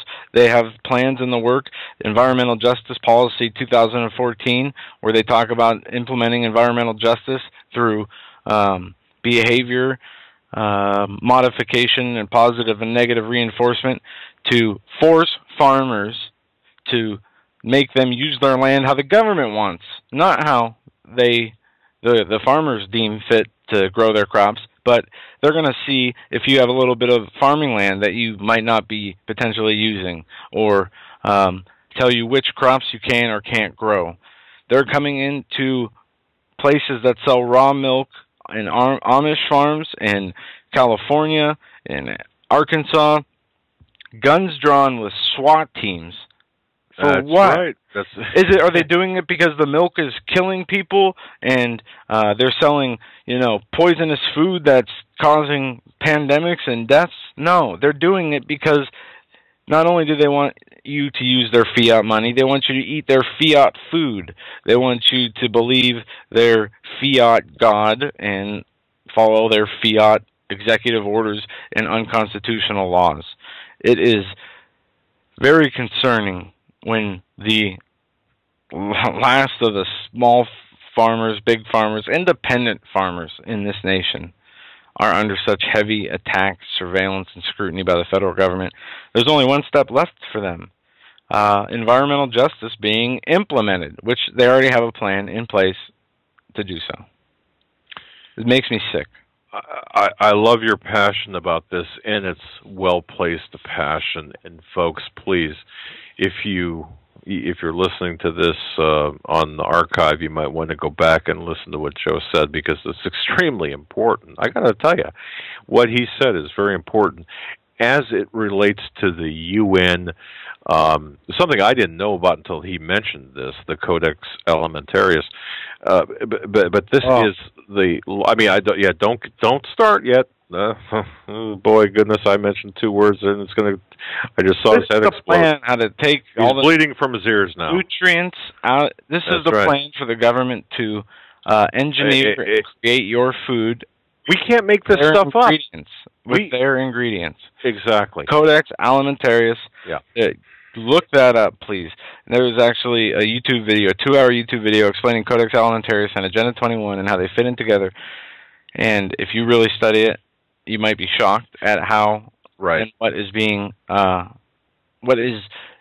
they are, which devices they are using to bring about your ultimate demise and starvation. Folks, you're listening to the Hagmann and Hagmann Report on this, the 10th day of April 2013. I want to say hello to our dear brothers and sisters listening to this in Australia. God bless you.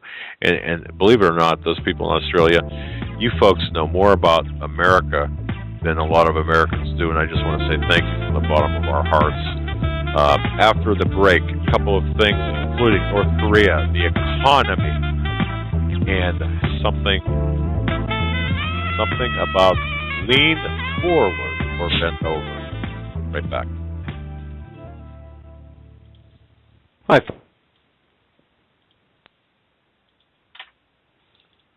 Or as a frequent guest on Coast to Coast AM with George Norrie. If you're like me, you're tired and confused over today's headlines. You just don't know where to turn for accurate, concise information about really what's going on, what's truly going on in today's society. If you don't know where to turn for accurate, well-researched, and properly vetted news, I've got a suggestion.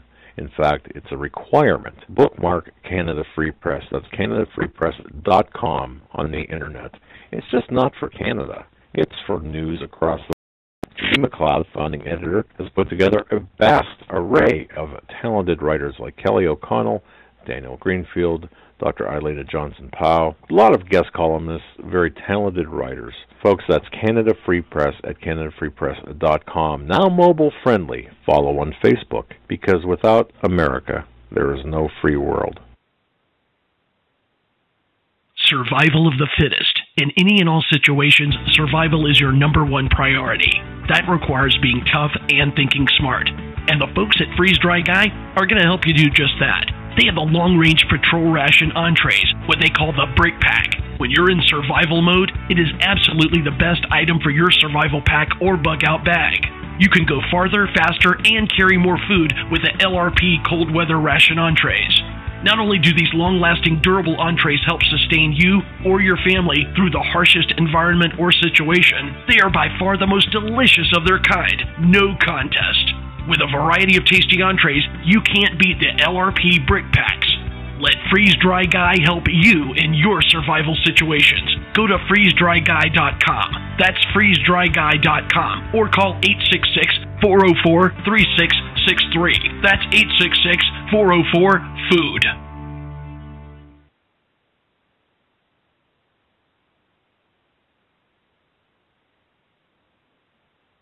Ladies and gentlemen, the very word secrecy is repugnant in a free and open society. And we are, as a people, inherently and historically opposed to secret societies, to secret oaths, and to secret proceedings.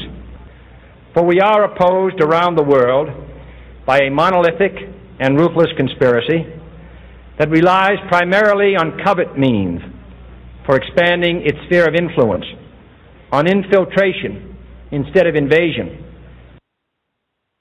instead of elections, on intimidation instead of free choice. It is a system which has conscripted vast human and material resources into the building of a tightly knit, highly efficient machine that combines military, diplomatic, intelligence, economic, scientific, and political operations. Its preparations are concealed, not published. Its mistakes are buried, not headlined. Its dissenters are silenced, not praised. No expenditure is questioned, no secret is revealed. That is why the Athenian lawmaker Solon decreed it a crime for any citizen to shrink from controversy. I am asking your help in the tremendous task of informing and alerting the American people, confident that with your help, man will be what he was born to be, free and independent.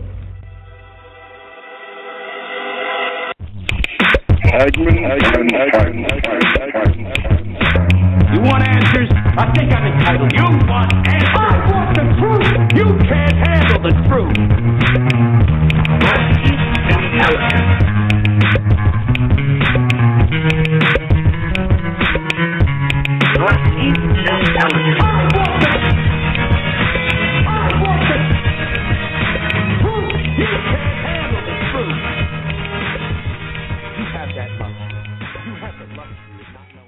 And welcome back, ladies and gentlemen, to the third and final hour of the Hagmann Report for this Wednesday edition of the Hagmann and Hagmann Report, Wednesday, April 4th, 2010. I'm sorry, April 10th, 2013. I don't know where that came from. 2010. Wow, that was a step back in time. I just want to, we're going to be taking your calls this hour, as many as we can get to, 661-244-9839. That's 661-244-9839. Together, we are in studio, Joe, my son, investigator, for those joining us in the third hour. And folks, please understand, please realize that we have people joining us really on every hour. We have additional places that pick up the broadcast. So if you think something is repetitive, please understand why. Once again, thank you for our listeners in Australia. We love hearing from you. Thank you for your support. Thank you for your kindness. Thank you for everything you've done, you're doing for us. Those people in the United States as well. We don't have time to name everyone, but we have. I have on my desk, and Joe and I have gone through the letters, the notes, the comments, the kind words. And we cannot tell you what they mean to us. Now, I want to start off this hour by telling you, too. This hour is being brought to you by our great sponsors, Granlund Firearms of British Columbia. Folks, please bookmark HomelandSecurityUS.com. But please go to HomelandSecurityUS.com, click on the link to Granlund Firearms. There you're going to find just all sorts of great stuff. Survivalists, hunters, whatever. And even if you live in the United States, they can arrange the shipping. Talk to Carl or Lori. Carl's got a great book, too, Treed by the River. Or it's Treed Beyond the River. I've read it twice already now. And it's just a great book. But Granlund Firearms of British Columbia, go to our website, click on the link. I also want to throw a plug in here for our bumper music that we play occasionally. Now, by the way, the bumper music you heard, Mel, thank you so much for creating that. We love you. Hey, send more. Just kidding. We love you. But people have been asking. We have a song called Doubts that we played yesterday. We play occasionally. It's from a gentleman called Britton Buckworth. And we're going to be putting that link up on our archive page so you can watch the entire video and listen to the entire song. It's a beautiful song, and it struck the hearts of many people. But very quickly, there's three things before we take your calls, before I turn it back over to Joe, I just want to get to. First issue. Received an email today from, I'm just going to give the initial as D. Okay, D like Doug. That's all I'm going to say. He writes the following. Dear Doug, and folks, see if you can relate to this. I'm beginning to feel like the boy who cried wolf too many times. After warning my family and friends over and over again during the past 4 years that our economy and our country was purposely being destroyed, I've been feeling like nothing's going to happen. Now, I don't want our country to be destroyed, but something less serious could happen that justifies my repeated warnings and preparations. Do you know what I'm saying and what I'm feeling? You see, I used to watch Glenn Beck during the first years of Obama, his first years in office, and he got me to start prepping way back then. But I also started warning my family and friends back that far. But see, nothing has happened. Oh, well, I guess we will see how this plays out. Now, the reason I brought this up is because I've been getting more and more emails like this saying, you're an alarmist. You are sounding the alarm bells. You're crying wolf too many times. You're being an alarmist. Well, let's say this. We'll use the flood of Noah as an example. Or no, we don't have to do that. Just because they haven't actually carried out or started to physically round up people and guns for their end game plan. Are you being an alarmist when you're reporting on all the mechanisms and ways and means that they have assembled together to do just that? No. Meaning, okay. We're not being alarmist by reporting the actions they are taking. Right. I mean, they don't write in the NDAA that they can detain you forever and kill you without any evidence for no reason. Just because they felt that's something that they wanted to have on the books. Right. They don't have and set up 72 fusion centers across the USA and have introduced the National Emergency Centers and Establishment Act. They don't have countless government documents, 300-page plus documents laying out the blueprint from the deployment of troops to the point of a detainee capture to setting up checkpoints in normal, peaceful residential areas to collect the people. I mean, if that's alarming to you, I hope to God, and I'm not taking his name. Good. I hope to God, I pray to God that you are alarmed. Yeah, but if it is the lack of their action or carrying out of that action, we don't want to see this happen. No. And we're not making up this legislation or rules. We're not the ones. You think we're pulling this stuff out of thin air? No. Look, ladies and gentlemen, we are here broadcasting. We don't even know why we're doing this, except that we've been led to do this. We'd much rather be out playing a game of golf and doing. Eisenhower an alarmist by stating exactly industrial complex. Exactly. And the disastrous rise from misplaced power will persist, and if left unchecked, could turn into something that we will never want to see. Okay. Right, and we don't have to belabor the point. I think that not to cut you off, but I think and this leads me to my next issue here. I feel. Go ahead. No, I want to say yes. If you want to consider being an alarmist as something we are, yeah, we are an alarmist, and we are proud to have that. The alarms. If you do not accept Jesus Christ into your life, you are in trouble. If that's an alarmist statement, then I'm guilty of it. But the Lord said it himself. You know, there's a narrow way into heaven. The way to hell, the gate is wide. Which way do you want to be? Right. Which way do you want to go? Now, okay, which brings me, I mean, this segues into this next point very well. Ladies and gentlemen, if you have the opportunity, and I'm not one to push websites or ask people to do things and go on this website and make a comment or whatever. I don't like that necessarily, because I think that I like things to take its natural course. But I was fortunate enough, and I consider it fortunate, to be published on a site called silverdoctors.com. Silverdoctors.com. The Intelligence Insider report. Intelligence Insider, Obama administration agenda to, quote, kill U.S. dollar, end quote. Okay. Here is, now this links to Dee's email, and it kind of brings together all of the shows that we're doing.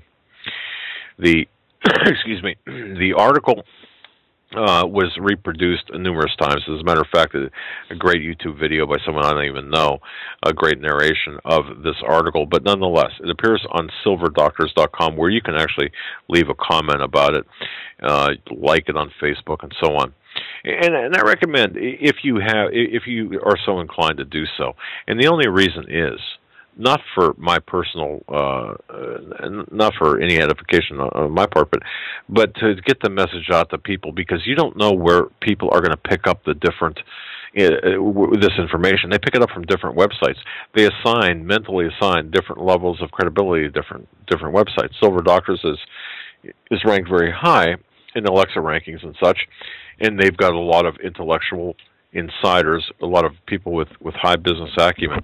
So that said, there is a lot, there's traction to this story. And I've got a follow-up coming, ladies and gentlemen, to this story, because what we're seeing here is a murder scene. And I just want to tell you that we are witnessing the murder of the U.S. dollar. There is absolutely no reason that any American or any person with allegiance to this country would want to kill the U.S. dollar. This story originates very quickly. It originates from Kyle Bass, an economist, who had a conversation with an Obama official. This is a couple of years old now. But you see, here's what happened, and this is the important part. The Bill O'Reillys of the world, and even the Sean Hannitys and others, and I'm not picking on them, I'm just naming these names. What they've done is they've cherry-picked information. There was a question asked by Kyle Bass to an Obama administration official. The question and answer were disjointed. There was a disambiguation there. The answer, which made the question itself moot, but the answer important. The answer to the question asked was, "Well, we're just going to kill the dollar." Okay. Now, having said that, the importance of this, going back to what the emailer said, I feel like I've been warning, and it's like for 4 years, and you get the boy who cried wolf. Yeah, it's like, oh my goodness. Let me tell you something. Whoa. They've already killed the dollar. Well, yes, they have, but it just hasn't actually died per se. It is being propped up by those organisms that help the dead be more productive in their death. Remember we read that story?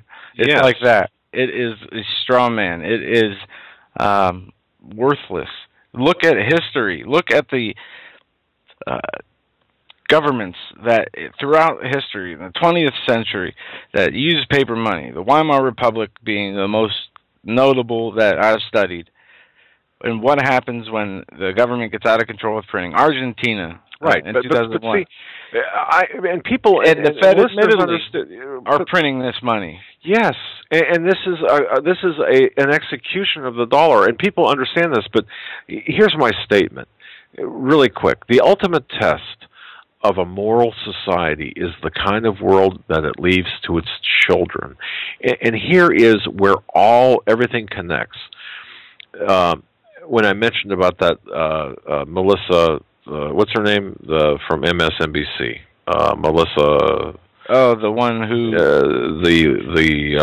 about the children of the collective, yeah. Right, okay. And she's doubled down on her statement, and we'll get into that tomorrow, but because that's important. But I just want to say this. This goes to the mentality of I've got mine, too bad for you. You see, as Christians and as well, even to an extent. But see, folks, what Joe and I are trying to do, and what we're asking you to do, is realize what's taking place. Do our best, if our position calls for it, to try to at least delay it to an extent where we can.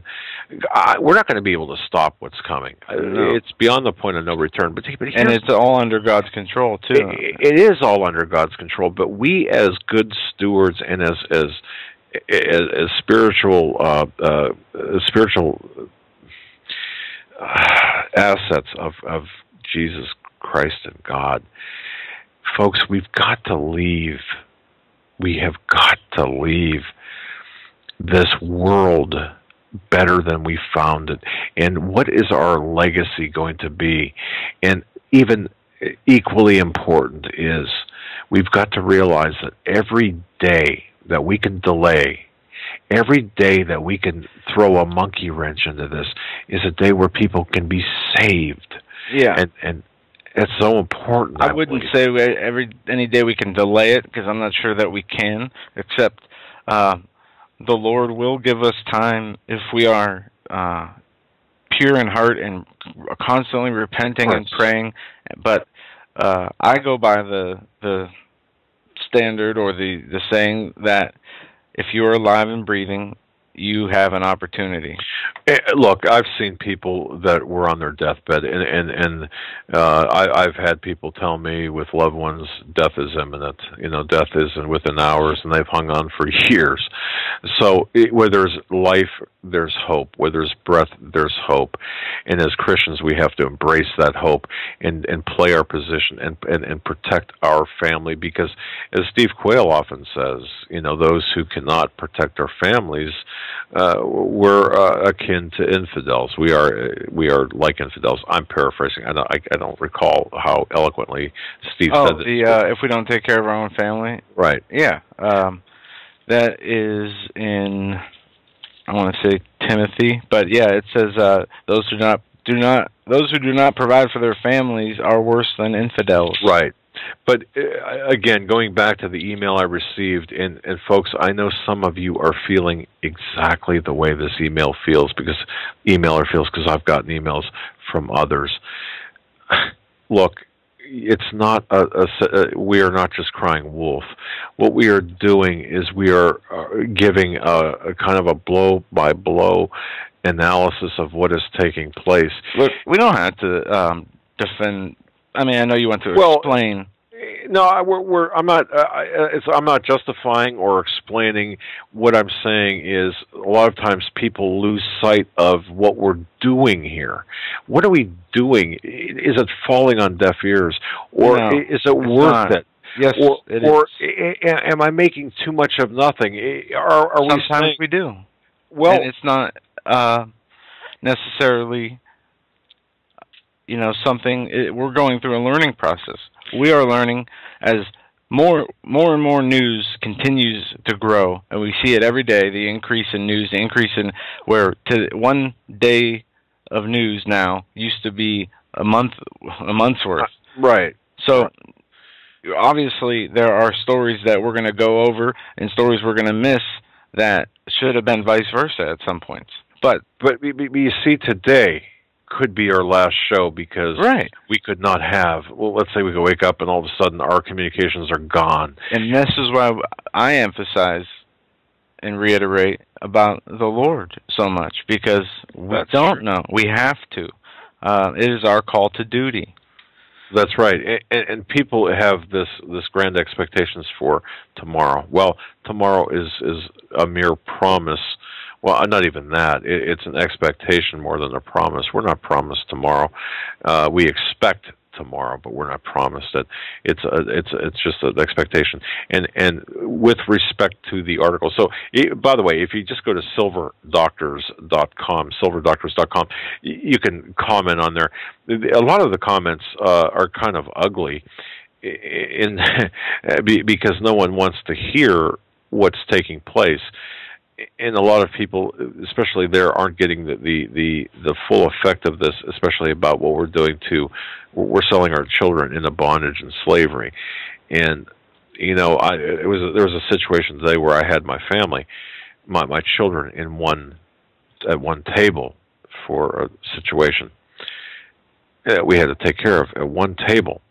And I was thinking at that moment in time, you know, here is my legacy. And here is why I do what I do for my family, and because I don't want to die knowing that I did not do everything I could to make the world a better place. And I'm talking financially and peace and prosperity, all of this. In my little and very little ability to do so. And that's what I'm asking you to do. So, D, in your writings, you can cry wolf, or you could, if you feel that you're crying wolf, no, you're doing a specific job. And I know that and Steve and I talk about this all the time too. It's an important job to do. And speaking of Steve, he has been getting numerous, and I would urge everyone to go to stevequayle.com and read his Q alerts. He's been getting numerous reports of troop movements, and I did verify to Jamestown, Pennsylvania. There was the only thing I could.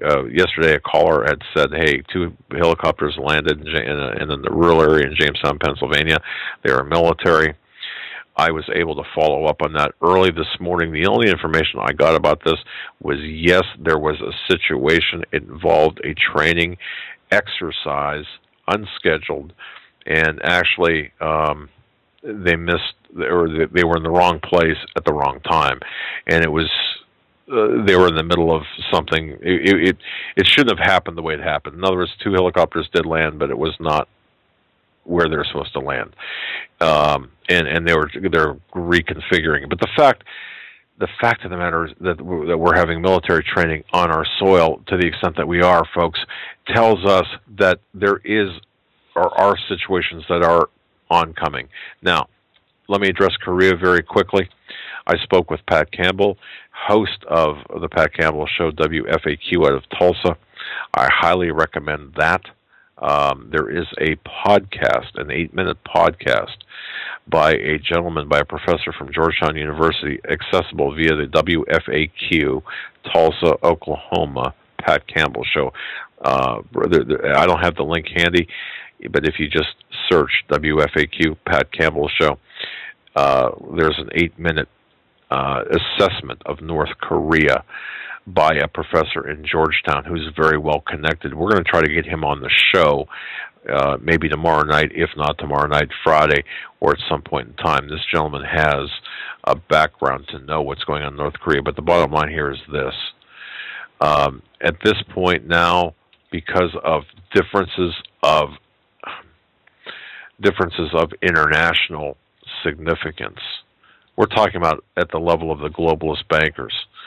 There are disagreements on how to handle, or how to present this, not handle it, but present this to the American people and to the West and to the world for that matter. But here's the bottom line on this. What you're watching is orchestrated. It is meant to be. It is something that is not happening because Kim, what's his face, is the little North Korean midget guy that hugged Dennis Rodman. It is because of a plan. It's a plan. We're watching a plan unfold, and the agenda, or the objectives are clear. The plans are still in the process of being worked out. What's going on? Are we in danger? Well, domestically, we're always in danger, and it might not be from North Korea. It could be from many things. But it will be exploited, and and I'm done. Thanks for your patience on hold, our wonderful listeners. We're going to go to 937 area code first. You're live on the Hagmann and Hagmann Report. What's on your mind tonight? Yes, how are you doing today, sir? Very well. Yes, I've been listening to you guys for at least a couple of years now. I've been telling... Did he just hang up on himself? I think he did. And caller, you call back, I'll bring you right back on. And in the meantime, we're going to go to Sheila next. Sheila, you're live on the Hagmann and Hagmann Report. That's awful when you do that. And not many times. There was something I wanted to warn the parents about, and you said you were going to talk about this tomorrow night. There's a new curriculum called Common Core. I can hardly hear you, Sheila. Have you heard of Common Core? Common Core. Yes. Common Core. Yes. And Common Nature. And John Kerry started this Common Nature. Now, I tried to get on those two websites, and for some reason my computer wouldn't connect. But then they have the Ark of Hope. And I was able to get on that one, and this crap it's a new curriculum in the schools, and what's so scary about it is they're wanting to get control of the kids away from the parents. And this Melissa that you just mentioned, she's just the tip of the iceberg. I mean, she's coming straight out. You know, with what they want to do here on national TV. And the parents need to check into that to find out what's going on. A representative from Kansas called Francis Flyer today, and he was livid because they've gotten it into the schools in Kansas, and he said it's demonic. And the only way we're going to stop this is for the parents to stand up and put a stop to it, is because if they don't, they're going to lose the kids. They're going to lose the kids. I know Obama wants to start pre-K school for little babies, and he wants to make that mandatory. He wants to tax on cigarettes to pay for that. So, you know, the parents need to go over to the school and talk to the principal, go to the school board meetings and demand it. You want this crap out of the schools. It's all about the environment and whatnot. Have you seen that Ark of Hope? Doug, Joe? Sheila, you're referring to basically a revision of what it was known as outcome-based education. All right, which is it was rejected back in the 90s, but it's still being implemented, and it's now refashioned by this Obama regime. This is connected in many ways to exactly what this woman was from MSNBC was talking about, and you'll see the transparency of this agenda as we talk about this more tomorrow, because this is important. This outcome, it's standards-based, but it's on a communist, socialist doctrine, principles. And it's, by the way, it's sponsored by the National Governors Association and the Council of Chief State of School Officers, which is an arm of the Department of Education, and I want to say actually has a United Nations tie. Sheila, we're going to have to cut you loose. I think we just lost you. We're going to have to cut you loose. I want to thank you for your call, so tune in tomorrow night. The sound quality was very bad. You're muted, Joe. Sorry. The sound quality, Sheila, was very bad, and it sounded like it was a wind issue. It was digitized. So we got our caller back from 937 that hung up on himself. 937. Yeah, sorry, my phone hung up on accident. Yes, I was reading a report. I don't know if you guys knew about this, but the UN Ban Moon visited the Vatican and told the Pope that he is a global spiritual leader, which I've never heard of them saying that before, and that they're saying that he's going to lead for peace. And also, I'm just getting reports now. It's not running on TV, but I'm on standby, that North Korea has got their missiles in the sky right now, ready to fire at any moment. They just put the missiles up into the sky, multiple, and accordingly, from Russian times, I'm still waiting for more reports to come in that they're getting ready to fire at any moment. Is this the test missile? Medium range. They did just have two on the East Coast, but they moved a couple more. I did get confirmation from that from other sources, but Russian Times are saying that the missiles have now went up into the sky. The missiles are pointed in the sky right this minute, and Japan are on high alert. They're on WatchCon 2, and it's one level before it goes to full-blown war.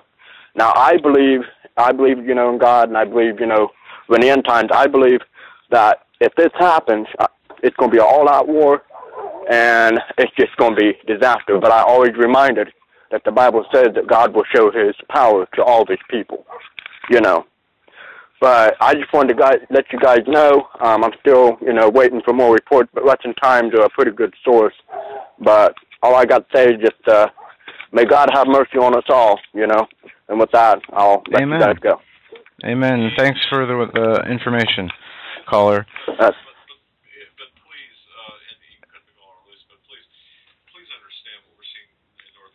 Is the right hand. Yeah, I'm. Left hand. Watch what the left hand's doing. Yes, and I'm working on trying to get some confirmation of that any activity what the caller was referring to before the end of the show. So I'll let you know. I just had some information before the show that basically stated that you've got multiple missiles with warheads that. Hey, you're muted. I'm sorry. Sorry about that, guys. I yelled at you for being muted. Basically, what you have, watch what the two things. You're watching the right hand. You're watching the magician pull the rabbit out of the hat. North Korea is the rabbit. Watch what the assistant is doing over there amid the smoke and the mirrors, because that's what's really important. But the issue is this: what this caller is talking about. The missiles are horizontal, and when they raise them vertically, yes, I got confirmation that missiles were not only added to the two sites, but they have been positioned in a launch position. Now, that's okay. So what does that mean?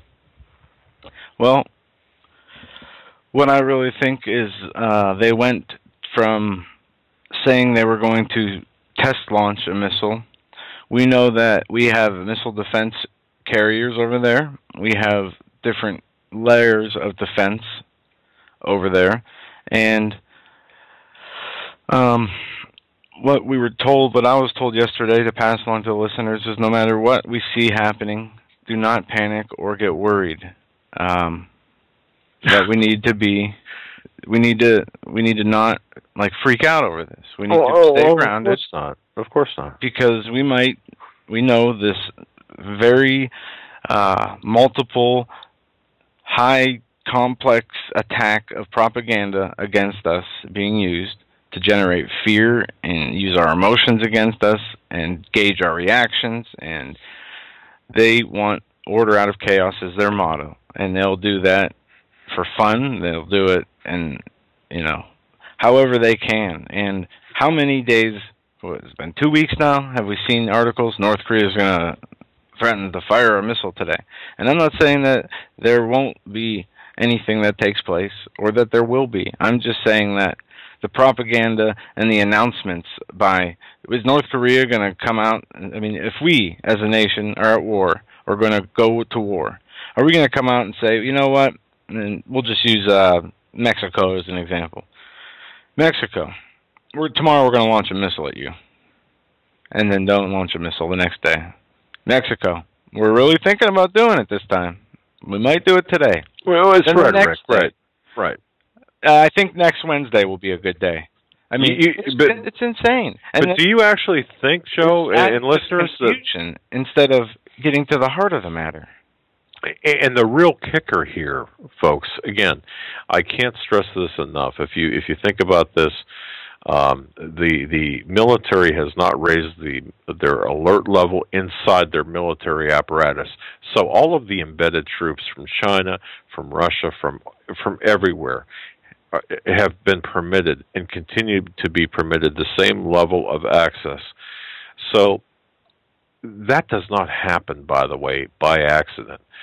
This was verified once again to me today from someone within the military who said, we're watching people, we're watching our enemies embedded with us who shouldn't be here in the first place have access to the very information that we would be responding to North Korea for. I mean, correct. And there is reports of North Korea's missile launch pad facing skyward, move to face skyward. Exactly. And they can move it to face, downward, left, right, but until a missile is launched. But if you listen, please, go back to the April 5th, 2013 5 or 8 minute YouTube video I did about a preemptive strike. Look, they were ready. The preemptive strike, the military was ready to do it that weekend. It could have been, and as I said, it could be as early as this weekend, meaning the 6th or 7th. But I also added on that day, on the 5th or 6th, I believe it was, watch the period between April 11th and 22nd. Why? I said I didn't know why, but I'll tell the listeners that there is an extremely significant, there is extreme significance to the dates from the 11th through the 22nd. And Here we are. What's going on with Greece? We have, the economic situation in Greece is still spreading turmoil. It's bad. We have riots going on. There was a riot at Kornith Migrant Detention Center. Immigrants rounded up in a sweep of Athens and Greek cities were being held in a detention center on a former military base. Sound familiar? Sure. Leading to 47 Afghans being arrested in a clash with police from April 10th. But they go on to say that police officers fired tear gas and alleged to have thrown roof tiles, basically leading the migrants to engage. And afterwards, all these people were rounded up and put into a detention camp. More than 5,000 people are held in similar complexes. Human rights groups have repeatedly criticized these detention conditions. Greece is struggling to cope with waves of immigrants who see the country as an easy gateway to asylum or a stepping stone to other European Union countries. But that's not the heart of the issue here. We're seeing unrest all throughout Greece. There is food shortages. This is what we are going to see here, only in a much bigger level, if this economy breaks down before something else happens or another event is used to bring about the same result. And this would be a good time just to let me ask our regular listeners, our listeners, new listeners, whether you're regardless of where you live and what continent or what country, folks, what have you done today to help your situation, to improve your situation? What have you done to prepare? Hopefully, you've hit your knees. You've dedicated some time to prayer, your spiritual health, but hopefully you've taken the extra step, maybe by increasing your food supply. But you know what else? And I was thinking about this, and it really struck my heart. Is you've got members of your extended family, and I mean that literally, extended family, aunts, uncles, and whatever. But give them a call, find out how they're doing, and show them that you care. Because time is running short. We might not have that time. We might not have the time to make a call like that. Who knows? And even if we do, what have you lost? Nothing. You've shown other people that you care. You've shown people that you're concerned about their welfare. But please, make plans, gradual plans. Take steps. If it's your physical health, if it's your dental health, if it's your whatever. Mental health, spiritual health. Please do that. We're a family here, and we have this interactive chat room full of wonderful people who are have a fellowship every night, and it is like a family. Yeah. We never see. But I wish they all lived closer. We'll see them all. We'll see them all. We will at one point. But it is the fellowship, the unity under Christ, and uplifting each other and praying for each other and doing for each other what we can in these times that we have, what we're supposed to be doing. And there's that chat room to me, and the people who are there with a pure heart for good reason for that fellowship, this is like how people go to watch TV or football to get away. Right. This is our getting away. And reading the chat is one of the best things that I see during the live show, aside from calls, is the interaction and the love for people, and people knowing that there are other people out there who care and who have a heart and are decent and can stand on that love and only that. And we're not going to get through what's coming alone. And I think people really need to understand we're going to be faced with some pretty tremendously trying times here. And if you are physically alone, in other words, if you live alone, if you're listening to this in a loft or an apartment or a studio apartment or whatever, or a mansion, or a mansion, or a cave, you're alone. Well, a cave, yeah, or your 71 Pinto, because you have nowhere else to be. Look. You're not alone, because you're not alone. We are, at least, I don't know, we'd like to think we're part of your life, but here's the issue. Attempt in your preparations as well. Attempt to maybe form alliances. If you talk with your doctor, if you talk with your dentist, and say, and it can be a casual conversation. As times get tougher and tougher, people are going to get more strained. But even if you can just have them, create alliances to the best that you can. Because again, we're not going to be able to. Not everyone's going to survive this. What's coming? It's unfortunate, but not everyone's going to survive. That's the reality. No, and we regardless of whatever situations happen, whether they be natural events, disasters, we ourselves are never guaranteed it tomorrow. We could die in our sleep tonight with no rhyme or reason, just because it's our time. And that's any one of us. We are all susceptible to being gone in an instant. And regardless of the cause. Yeah. Do you want? Let me rephrase this. I want to always make sure, and it's a daily learning process. It's not easy, just like starting a new workout routine isn't easy at first. But once you get into it, you enjoy it and you learn to like it. It's hard if you are the mindset that the Bible's boring, that you don't. It might not be true to get into it. But I'm telling you, give it a chance. Write us, call us, whatever. If you need assistance, come in the chat room and ask questions. People will help. You don't have to be unsure. If you're unsure about the belief in God, research both sides of it to the full extent of your ability and decide after that. We can't make decisions on misconceptions or preconceived notions we have. Exactly. Now, just a couple of heads up too. We're going to be having to talk about this. Really the one and only hearing on a 1,000-page immigration bill, which is set for next week. Think of this as the Affordable Health Care Act on steroids.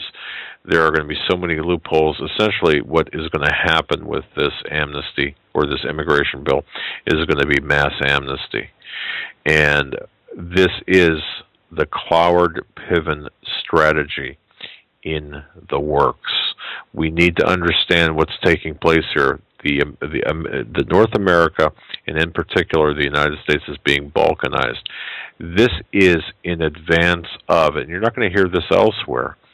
But what we're seeing take place is the advancement of the North American Union in preparation for a global one-world governance, one-world government that is being separated by regions, 10 economic regions. The North American Union is going to be one of those regions. And you've got the AFL-CIO acting as the long arm of the mobster part of this, that are going to be the enforcers of against anyone who would oppose this bill. So it's extremely important that you've got to realize what's taking place here. This country, the social fabric of this country and the moral fabric of this country is changing dramatically. that's something that we will be focusing on in the next 48 hours because, ahead of next week's broadcast. One last thing, I do want to say this: there's an issue, and I received this email, and I'll be writing about it, but the FBI smartphone surveillance. Did you know, folks, Wired.com has, and you can read this on Wired.com, secrets of FBI smartphone surveillance tool revealed in court fight.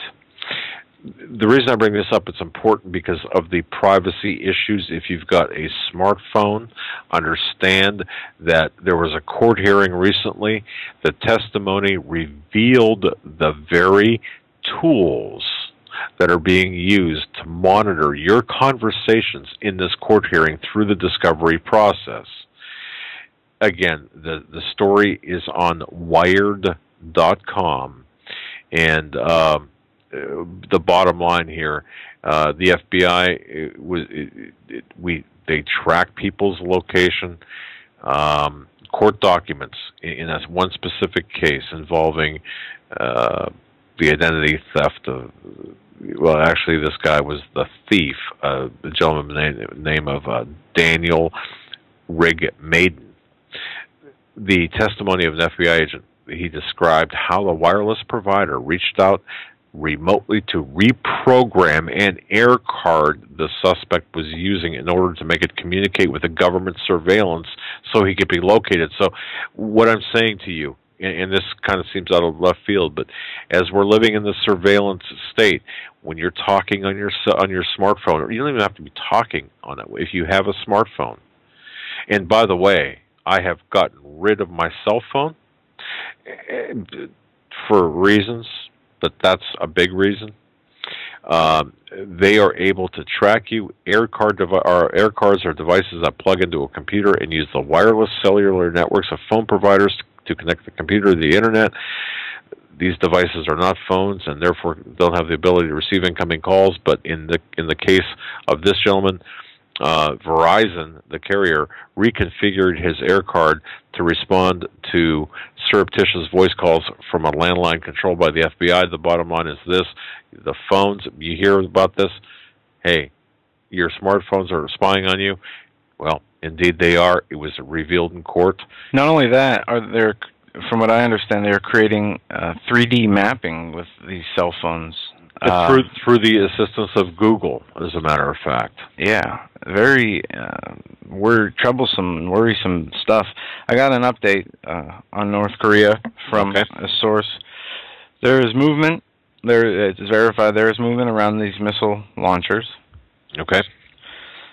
We should not discount what they won't do, but everyone is alert to the movements at the moment. Folks, listen to what I'm saying about the preemptive strike. This person goes on to say, "Go ahead." Yeah. To urge everyone to stay calm if there is a launch. We should focus on. Well, obviously, I mean, I don't even understand how that would help. Because. We always should remain calm. Like I said, we can't let our emotions. Well, of course. But this launch, the way I'm understanding it, and I don't know if I have the permission to read this whole thing, but it could not. It might be a very contained thing that happens, and that's why they. Again, it's the rabbit out of the hat trick. It's a magic show. Everyone's eyes are in North Korea. The real story is what's going to be taking place in the Middle East with Syria. And that was verified, too. I didn't tell you about this, but yeah, there are things going on in the Middle East that it's not being reported anywhere. And what's going on in Syria, and it's happening now, there's still a civil war there. Okay? There are still... Exacerbated by the very instruments created by the CIA, yes. Yeah, and we need to remain calm, remain grounded, trusting in the Lord, and watching things as they happen. If there is anything, that is imminent that you need to know, I know my father would put it up on the website immediately, and we would do our best to get that information out on every platform we possibly could. But we have to let this thing play out. We have no control over this situation, and we have to understand that. We can't control what North Korea does. We can't control what our government does. We can't control what they are led to do, either by whoever is leading them. But what we can do is help people who don't understand, and we can be here to give you the updates as we get them. But we cannot control this situation, and as gut-wrenching as it is to see these wars, rumors of wars, this constant war, we are in a state of perpetual war, as they say. H.G. Wells and all of these writers are talking about this. Iraq, 10-year war, Afghanistan. Bush and Cheney both admit that Iraq had nothing to do with 9/11. There was no evidence that they did, but that was years after the fact. So wars based on lies. Wars based on lies is false flags. Constant state of war, constant state of terror, constant state of propaganda, all for what? For conditioning you to be ready, because with all this danger out there, Kim Jong-un could nuke your house. So if you don't listen to the government, you are a terrorist and will need to be dealt with. And if you don't go along with what they say, because who really thinks if something did happen, or North Korea or China through North Korea, its proxy, hit the U.S. with a nuke, is our government really going to protect us? They didn't do it on 9/11. They either, at the very least, let it happen. They didn't do it in the Gulf of Tonkin. They didn't do it. They didn't protect the Japanese Americans during World War II. They never have protected any. In Louisiana, they came and took the people's guns and left them to dry and die at the Superdome, killing people who tried to escape. There is not a single. Look at people that went through Hurricane Sandy. There's still people without power there. Yeah, we're not hearing about that. They're not here to help. So just know that we are alone in this, aside from each other and the Lord. Don't depend on it. If somebody from the government knocks on the door and says, "I'm here to help," I'm going to run or close the door. Yeah, absolutely. We have more to fear about New York State, for example, and other states confiscating guns and our personal carry cards than we do. I mean, in the perspective, we have more to fear from our government than anybody else. Exactly, in perspective, and it's not because of a false, belief in a new world order or evil globalist. It is because there is evil in the world. It is manifesting in the natural, and it is making itself known. It is coming for you by directly saying it. In many cases, they're coming for you psychologically. Right. You take medication, you lost your constitutional rights. You don't like Obama, you're a racist. You don't like or want to pay your fair share, even though if things were really fair, it would be a lot different. The ones who need to pay their fair share are the same ones who own the Federal Reserve. See, they save the world, every person from starvation. I mean, please read, folks. Please read. None Dare Call It Conspiracy. Please read Pawns in the Game by Guy Carr. Please read. Please increase your reading in addition to your research on the internet. All of these they lay the groundwork. 90 seconds. And you'll understand where we're headed. And, of course, read the Bible. Yeah, the number one source for current event news. Who would have thought you could have said that 10 absolutely. years ago? Ladies and gentlemen, we want to thank you for joining us. We want to thank those people watching on the Hagmann and HagmannReport.com. Yeah. The Blue Dot should be back. No, it was a very... it was a show that we were all over the map. Like I said, we had a very busy day today. 60 seconds. But we want to thank each and every one of you for hanging in there with us. All the callers, all the people who pray, support, send us email messages. We love each and every one of you. Pastor Paul McGuire will be coming back.